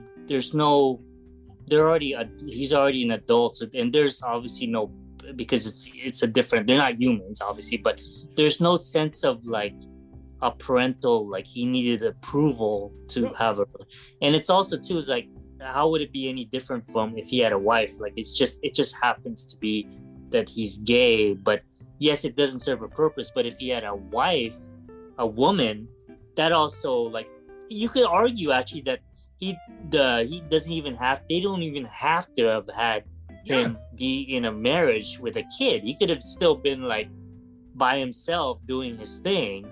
Exactly. So. But the point is still, those were all white characters that was made into something different. And the people who knew them to be something different originally, some of those people had an issue with it. Because for the most part, most people probably didn't know who those characters was, and it was the first time them ever seeing them. So when they saw them, it wouldn't be a problem because that's what it was, unless they just didn't want a gay person being on TV or in a movie, or a black person being in a movie. So who would, so the people who probably said something and had an issue were the ones that saw it and it was like, that's not the character that I know. I think it's more like what you're saying than anything against like characters being gay. I don't think it was that. And to do that, and it doesn't play into anything, then why are they there? That's true. You know what? That you're right. I mean, like I was just saying, like he could have easily been single, and the story would have still been the same. So yeah, that's true. Like, what are you trying to say here? What's like? It's just unnecessary filler, I guess. It would have been even cool if they would have did something like, okay, I fell in love with this guy. We took this kid out of adoption that nobody else wanted. He's a little bit older, and we took him, and he designed this that inspired me to make this to save the situation. Yeah. Even that would be something, because it wouldn't have been a kid that could have been born to them. It had to be a kid that had to be chosen because they couldn't have kids because of their relationship, and that kid was the answer to the bigger that's playing it into the story. And actually, from before it's that scene where he's with his husband, you can argue that it wouldn't have made sense for him to be getting in a relationship with any human, because remember, prior to that, the last time we saw him, it was after the Hiroshima, where he said they're not worth saving. So I realized when I saw it, why would he then? He's so mad at humanity. Why would he even bother being in a relationship with anyone?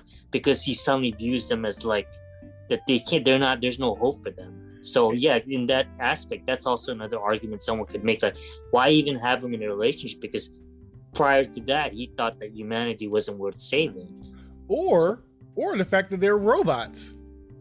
And then again, we get into argument with. Sorry, I don't want to stray too far from the current movie, but yeah, there's a lot of stuff about Eternals that it's like they're robots, but they have emotions. It doesn't make sense. So I'm just saying, I think that unlike Eternals, that relationship had a purpose. And like I said, it would have been the same thing as if it would have been the black guy that she brought home. Yeah, that's true. It could have easily been. This movie could have easily been like that. I think it would have actually. I think it's better the way it was done. Where I think if it was any other, like if it was like a black guy, I think it would have looked like you're trying to force something, And it didn't. It seemed more like it made sense that she would be with the person she was with. Not that there isn't a black guy that's gonna be similar. Because basically, is it Becky, the girlfriend? She's supposed to be like her father. The trope that always says, "Oh, the daughter usually will marry or will be in a relationship with a person who's similar to their father."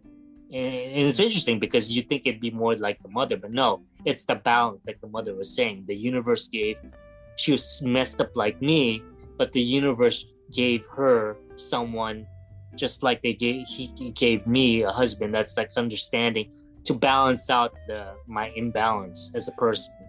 I think they made it a girl because that's the trope of this season. Because they, like I said, if they made this movie 10 years ago, it would have been a black guy. That's why I think that kind of situation shows up a lot in movies and stuff now, because it's just the thing. Just like when they were just putting black people in a whole bunch of stuff, because that was just the thing, even where it didn't fit. And that's where all the backlash and stuff came from. That's true. So I thought it was more of like, what wouldn't a parent want them to bring home? And they could have did a black kid. It still would have been, people would have got what that meant. The same way with the, bringing a girl, that would have been like, the same thing to me. I think it was just the trope or the situation that's popular and trending that's current now. Because before, you would have seen, even 10 years ago, we know it's been gay people, but you would never see them use it in that way. Yes. Because really, you're saying it's a bad thing. Because if you put it there, that people are going to have a reaction to it. Or that's for a reaction. So you're saying it's bad, basically. And so they just switched off what they saying the bad thing was. Yes. That's true. That's true.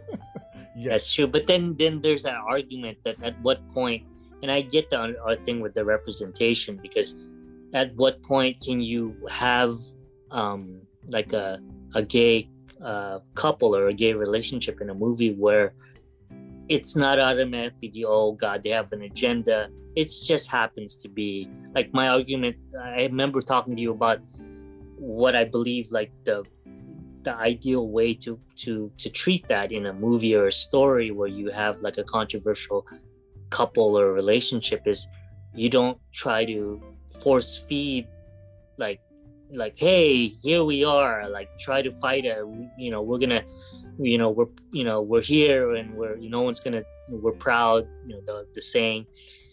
Instead just focus on the story, and it just happens that the characters are, for example, gay, but that's not the main. But again, in this movie that is one of the central points, and it works for this movie. But Yes. anyways, yeah, so I mean that's why I'm bringing it up, only because I always wonder like at what point can we actually have a movie like where we have that where it's not like there's no the hornet's nest isn't stirred up. It's just okay, we have a gay, okay, big deal. What's Like I said, I really think if you really, with any story, if you write it true to the person's situation without throwing all that other stuff in it, then you get the truth of a person.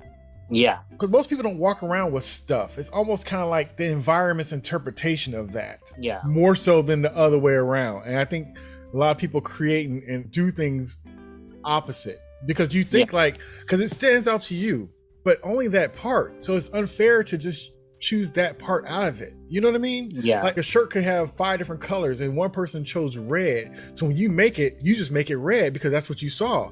And so it's not as full as the one that had the other 4 colors with it that made it broad.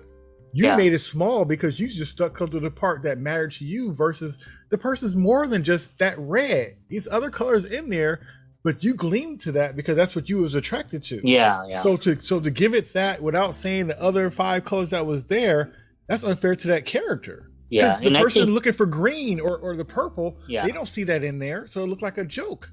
And I think part of it too is I think audiences subconsciously don't want to be treated like they're stupid too. And that's one of the things is like, okay, you're gonna like like in some movies where you can tell they're just doing it literally to incite a reaction rather than just like being genuine, and they're underestimating their audiences. And when audiences pick up on that, whether they know it subconsciously or not, that's when they do the pushback, I think. Right.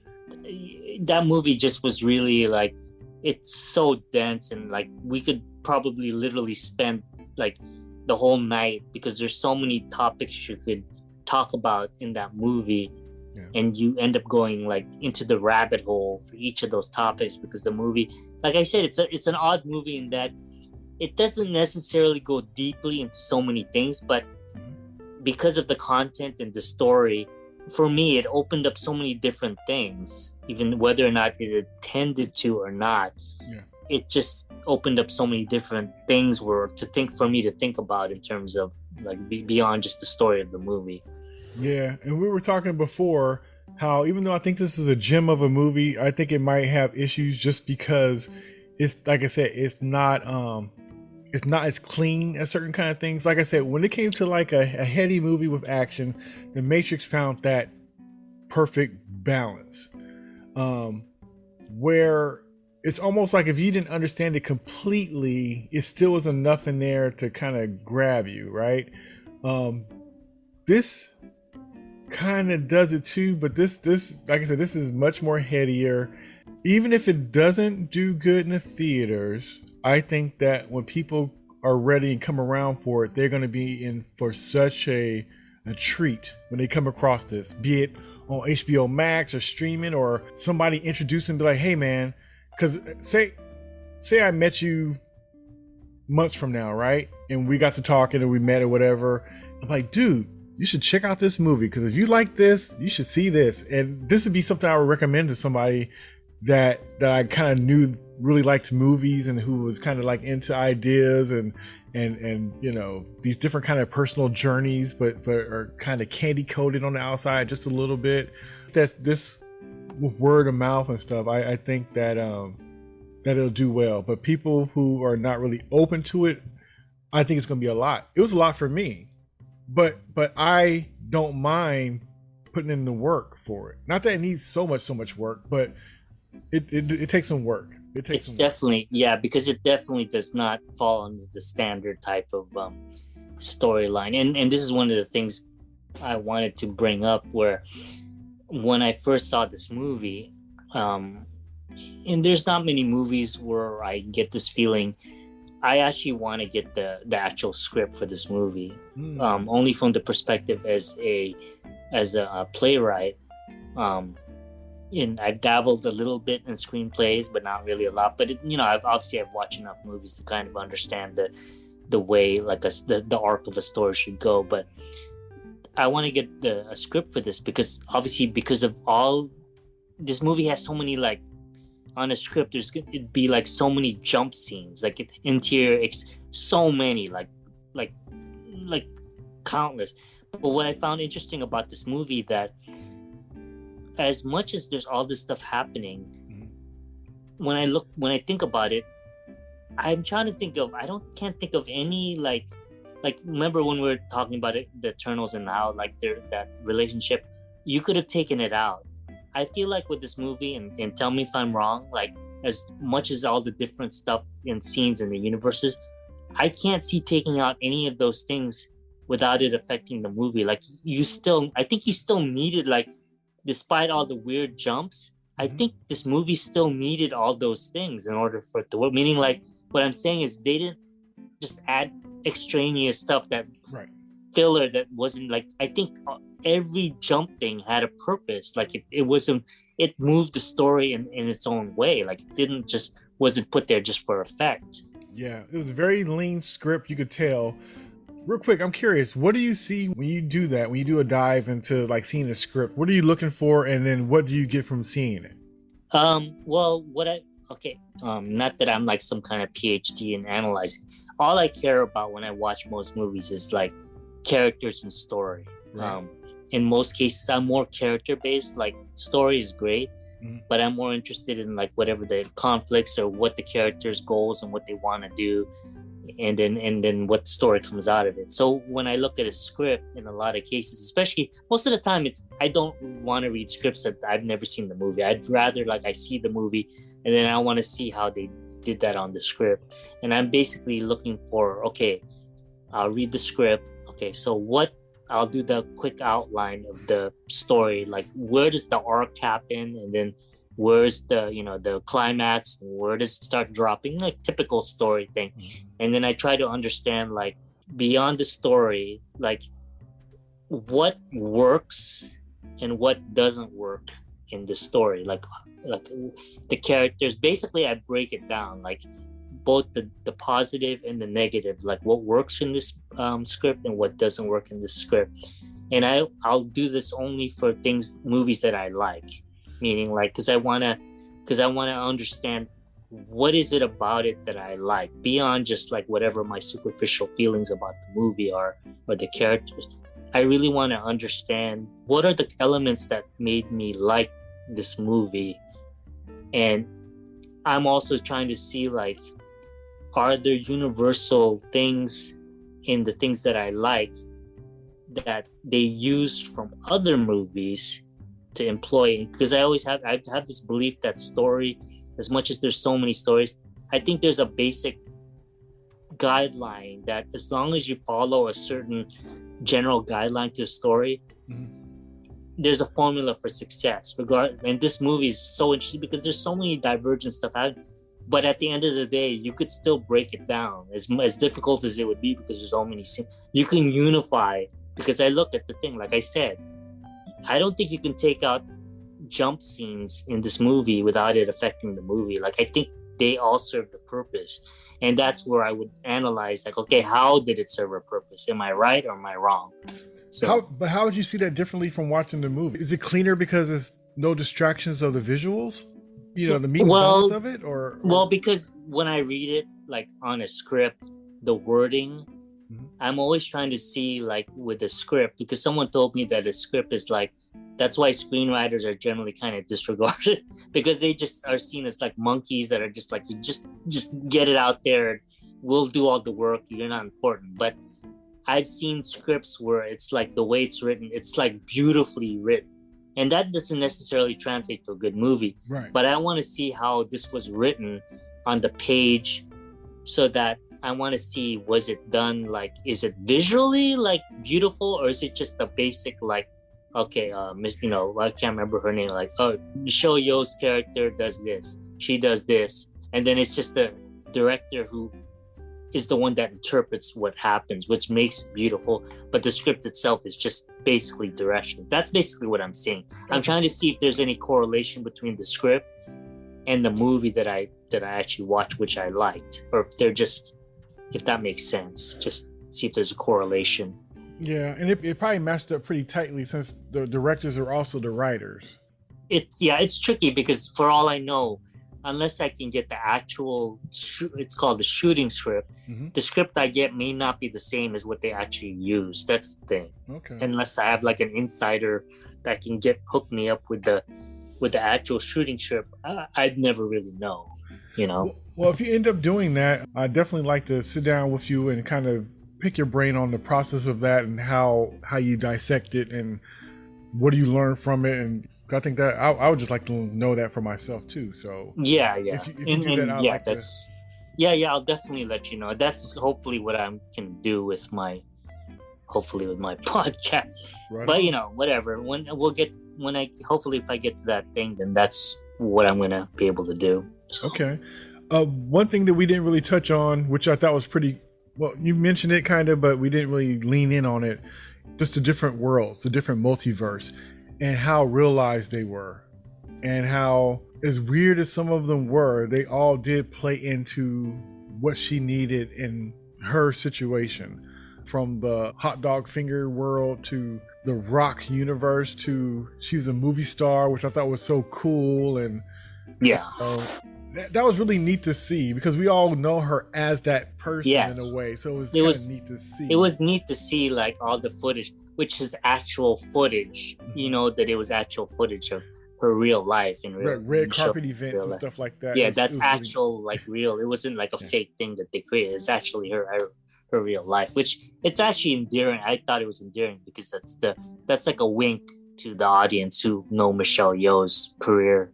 Yeah. So. And then she went from a chef to all this other kind of stuff. But I thought, like I said, as quickly as those worlds were, nicely done and really added to the movie. And it was like I said, it was just brilliantly shot. The fight scenes were cool. It was very stylized.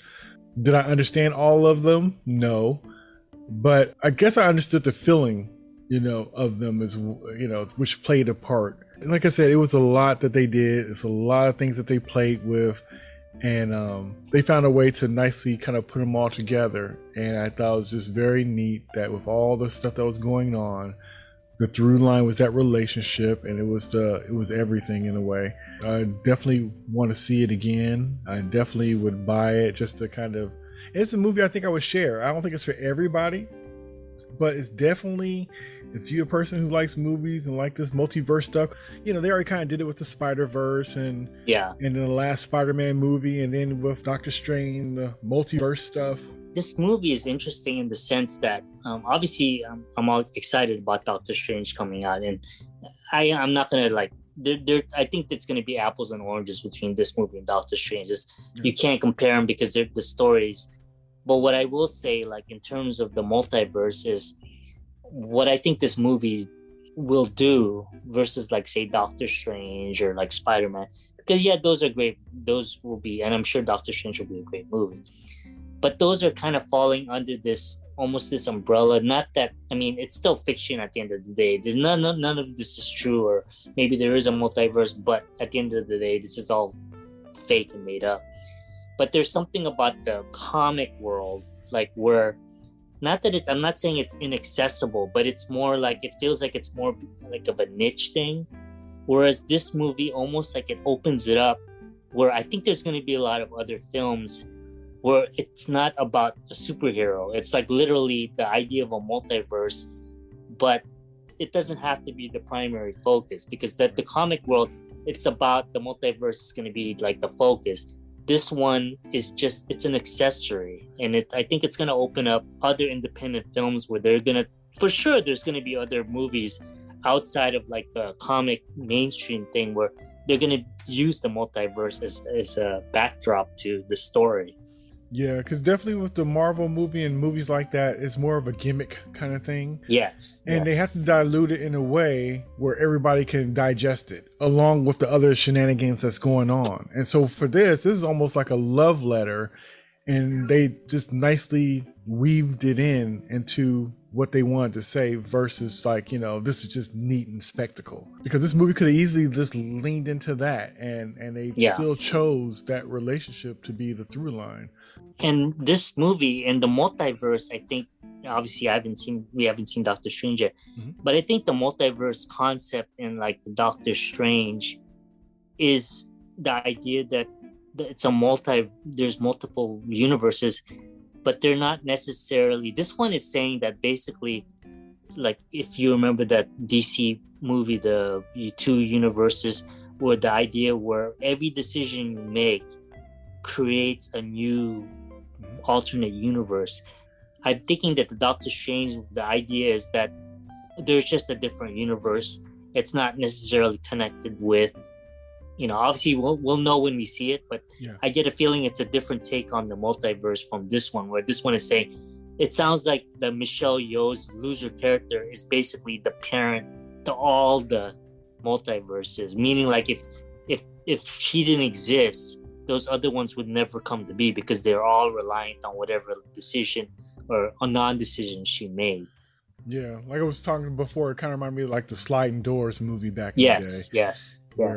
Your decision to go left or right dictates the path of something else. And so, but yeah, I really like that concept. Also, that Justice League movie that you're referring to, which I thought was one of their better animated movies that they did, and the concept of it. And I think it's so neat nowadays that we have something that's just such a heady concept. Yeah. It's something that we could play with, that we could actually, watch and be entertained without being lost in it. I love that it's a concept now that, because even to this day, normally kind of lean into the time travel thing. You know what I mean? And we have different ways of it happening or whatever, but we don't really mess with the other stuff. So it's interesting, all these different interpretations of the multiverses now happen now. Well, because what multiverse does that makes it more open than time travel is because with time travel, you're still stuck with the primary storyline, and then you always get into the whole conundrum of like, okay, well, if he went back to kill Hitler, blah blah blah. But with the multiverse, you're basically saying it's a totally different universe. It has nothing to do with time. Right. You're just creating an alternate universe where you could make a different story, and it's not necessarily connected with, like in time travel where it's Marty McFly and like he's got to do this thing in the past or the future, but it's still tied to like you're still like constrained to that one storyline versus like like a multiverse where you could just have so many stories and it doesn't necessarily have anything to do with the primary original universe. Yeah, I think that's cool, and I think that this found a way to almost put both of them together, where with the time travel stuff and then the multiverse, they kind of found a marriage, because normally they do time travel is so you can have your main character, all the stuff he do matter and make it like a thing that could be a possible problem if he doesn't have a resolve with it. Yes. Because really, if you have multiverse, then Jason's bad day is Jason's over there problem, but we're talking about me. And so that whatever happens to that Jason doesn't matter because this one's fine.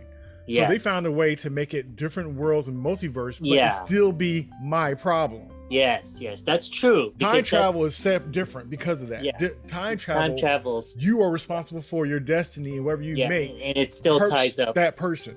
Yeah, and it still ties up to you though. At the end of the day. Yes. And that's a good thing, but it can also be the bad thing because I think for audiences, if they happen not to like whatever that story is, then they're stuck with that. Versus like if you have a multiverse, you kind of have the luxury of saying, hey, I don't necessarily like the Michelle Yeoh that's a loser, but hey, that hot dog finger Michelle is kind of so it opens it up to like you're basically having multiple flavors of ice cream choices versus just like you're only stuck with vanilla and chocolate or strawberry. Like there's only the three. You know, this way you can like play around and like, and it allows you to like, the audience is open to being able to enjoy different possibilities without having to worry about it necessarily having to affect the primary or the original character and have, they got to solve the problem, you know, in order to fix everything. No, it's just now it's a different Jason, and then whatever Jason is like, hey, this might be a cooler Jason. I like this Jason as alternate, even though he has hot dog fingers. I actually like this Jason, or I'm more interested in this Jason story than I am in the actual main character Jason, you know. Right. So there's that too. So so like I said, I think it was pretty cool how they pulled that, because even though they're in separate worlds, it affects her because she has to pull from them to solve her problem in the moment.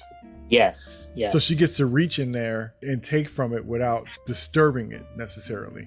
Even though it's kind of neat, because when she did get hit, they all kind of got jolted. Yeah. So like I said, I think they kind of did the multiverse with a little time travel. Yeah. The concepts are kind of mixed in, which I thought was pretty neat. I never really seen it done like that before. Yeah. So I thought that was pretty slick for them to do that and to have those things and them being in separate trails, but like I said, could pull in to help now and me in my situation.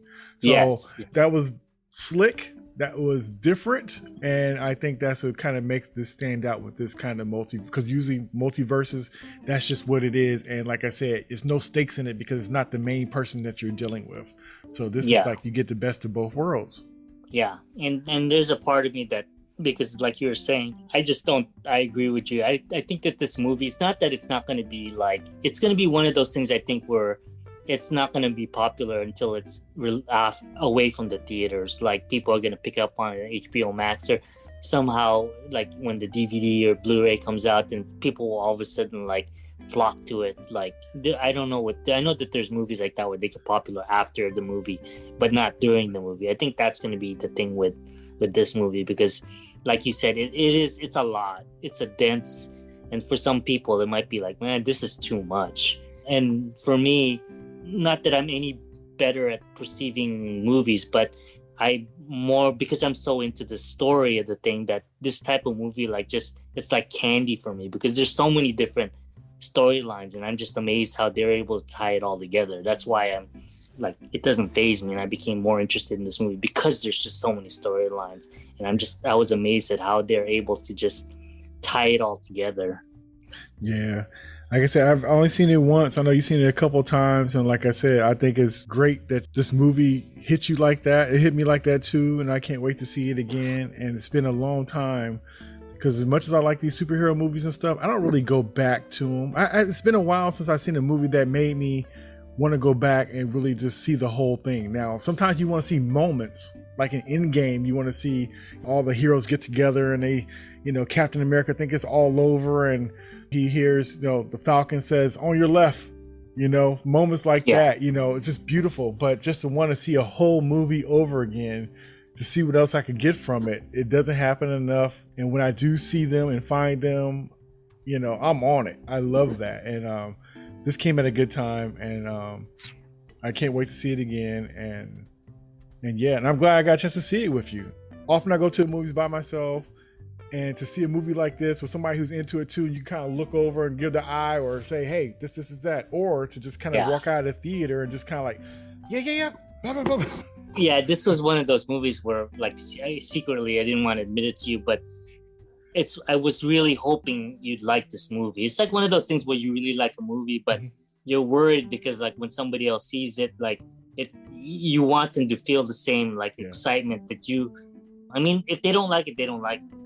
That's a different thing. But it's one of the things that I was really hoping, man, I hope Jason really likes this. Otherwise, I just look like a crazy person, because I watched it. This is my third. I didn't want to even admit that I watched it before. I wanted to pretend that but that's so disingenuous to like pretend, this movie is surprise. No, this is my third time to see it. I had to at least say that I watched it more than once. But so I'm glad that you enjoyed the movie, and it at least helps to validate my own opinion about the movie. But again, like most of the time when I watch movies, I come at it from the perspective of like the story, and I think that's why when I watch Eternals, I agree with a lot of stuff with the original thing, but I knew from the start that because there were so many changes, I went in there, I'm just gonna watch it to see if the story is good enough to at least be palatable. And for me, it was palatable. But yes, it's not my favorite movie,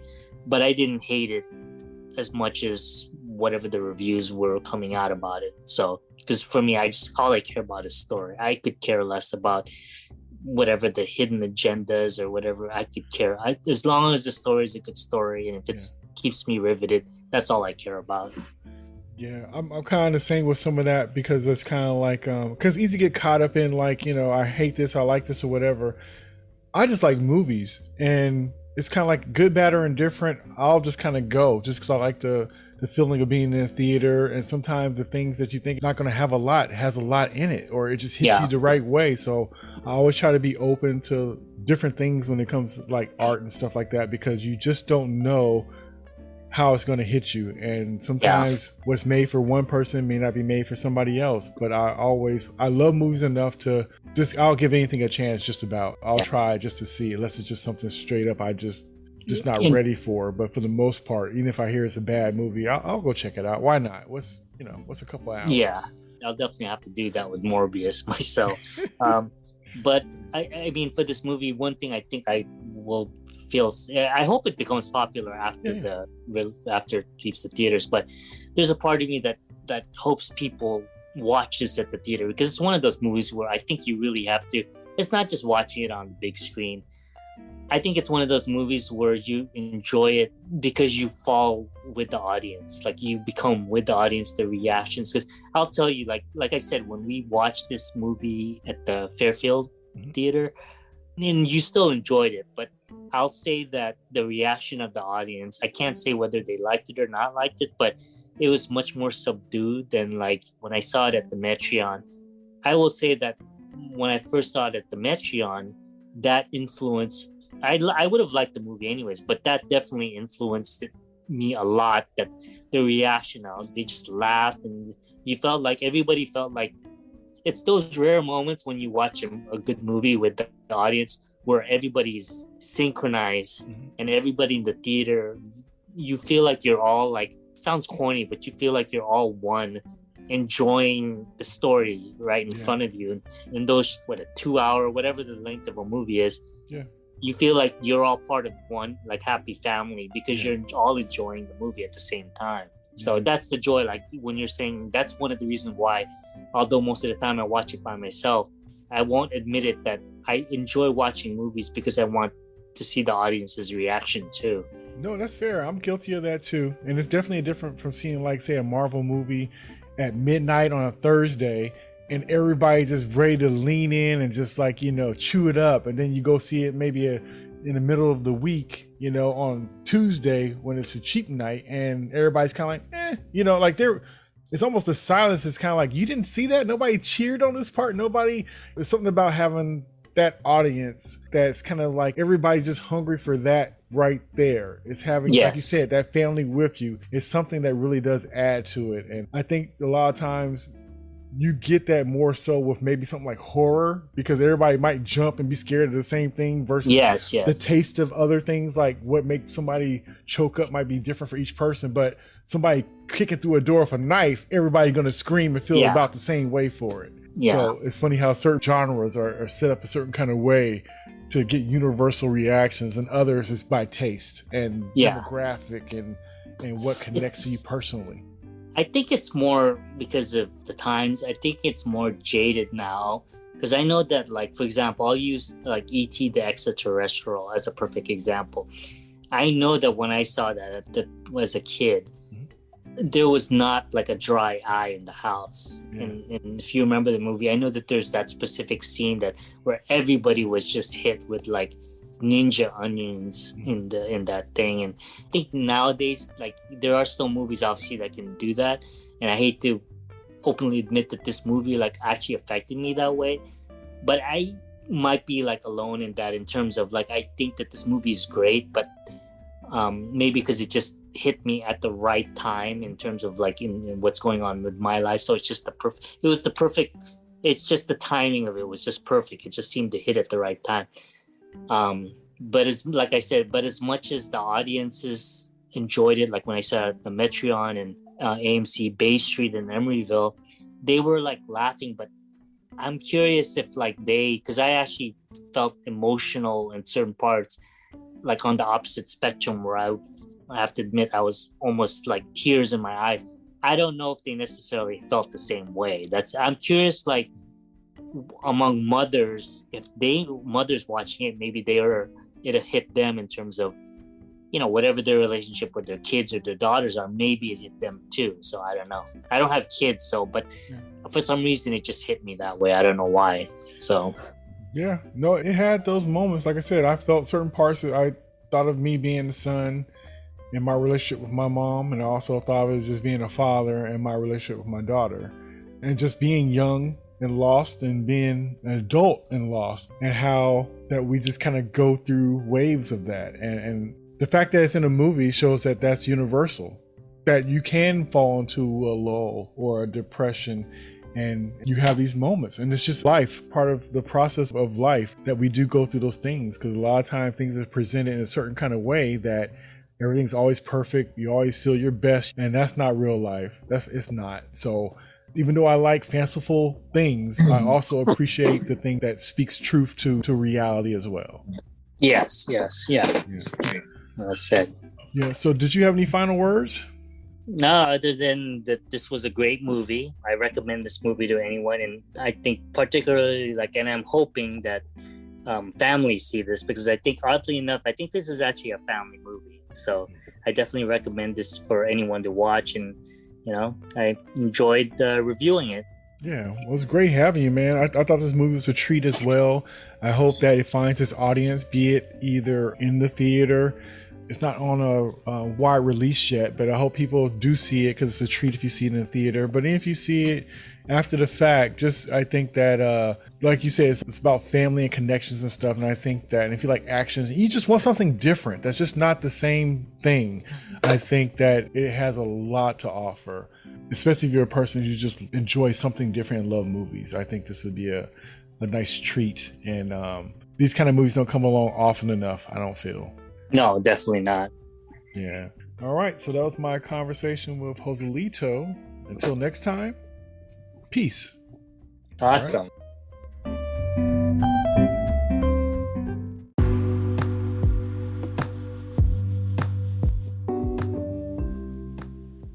Hey, it's Jay.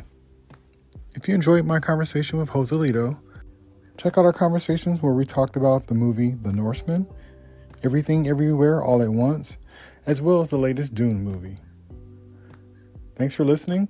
Until next time, peace.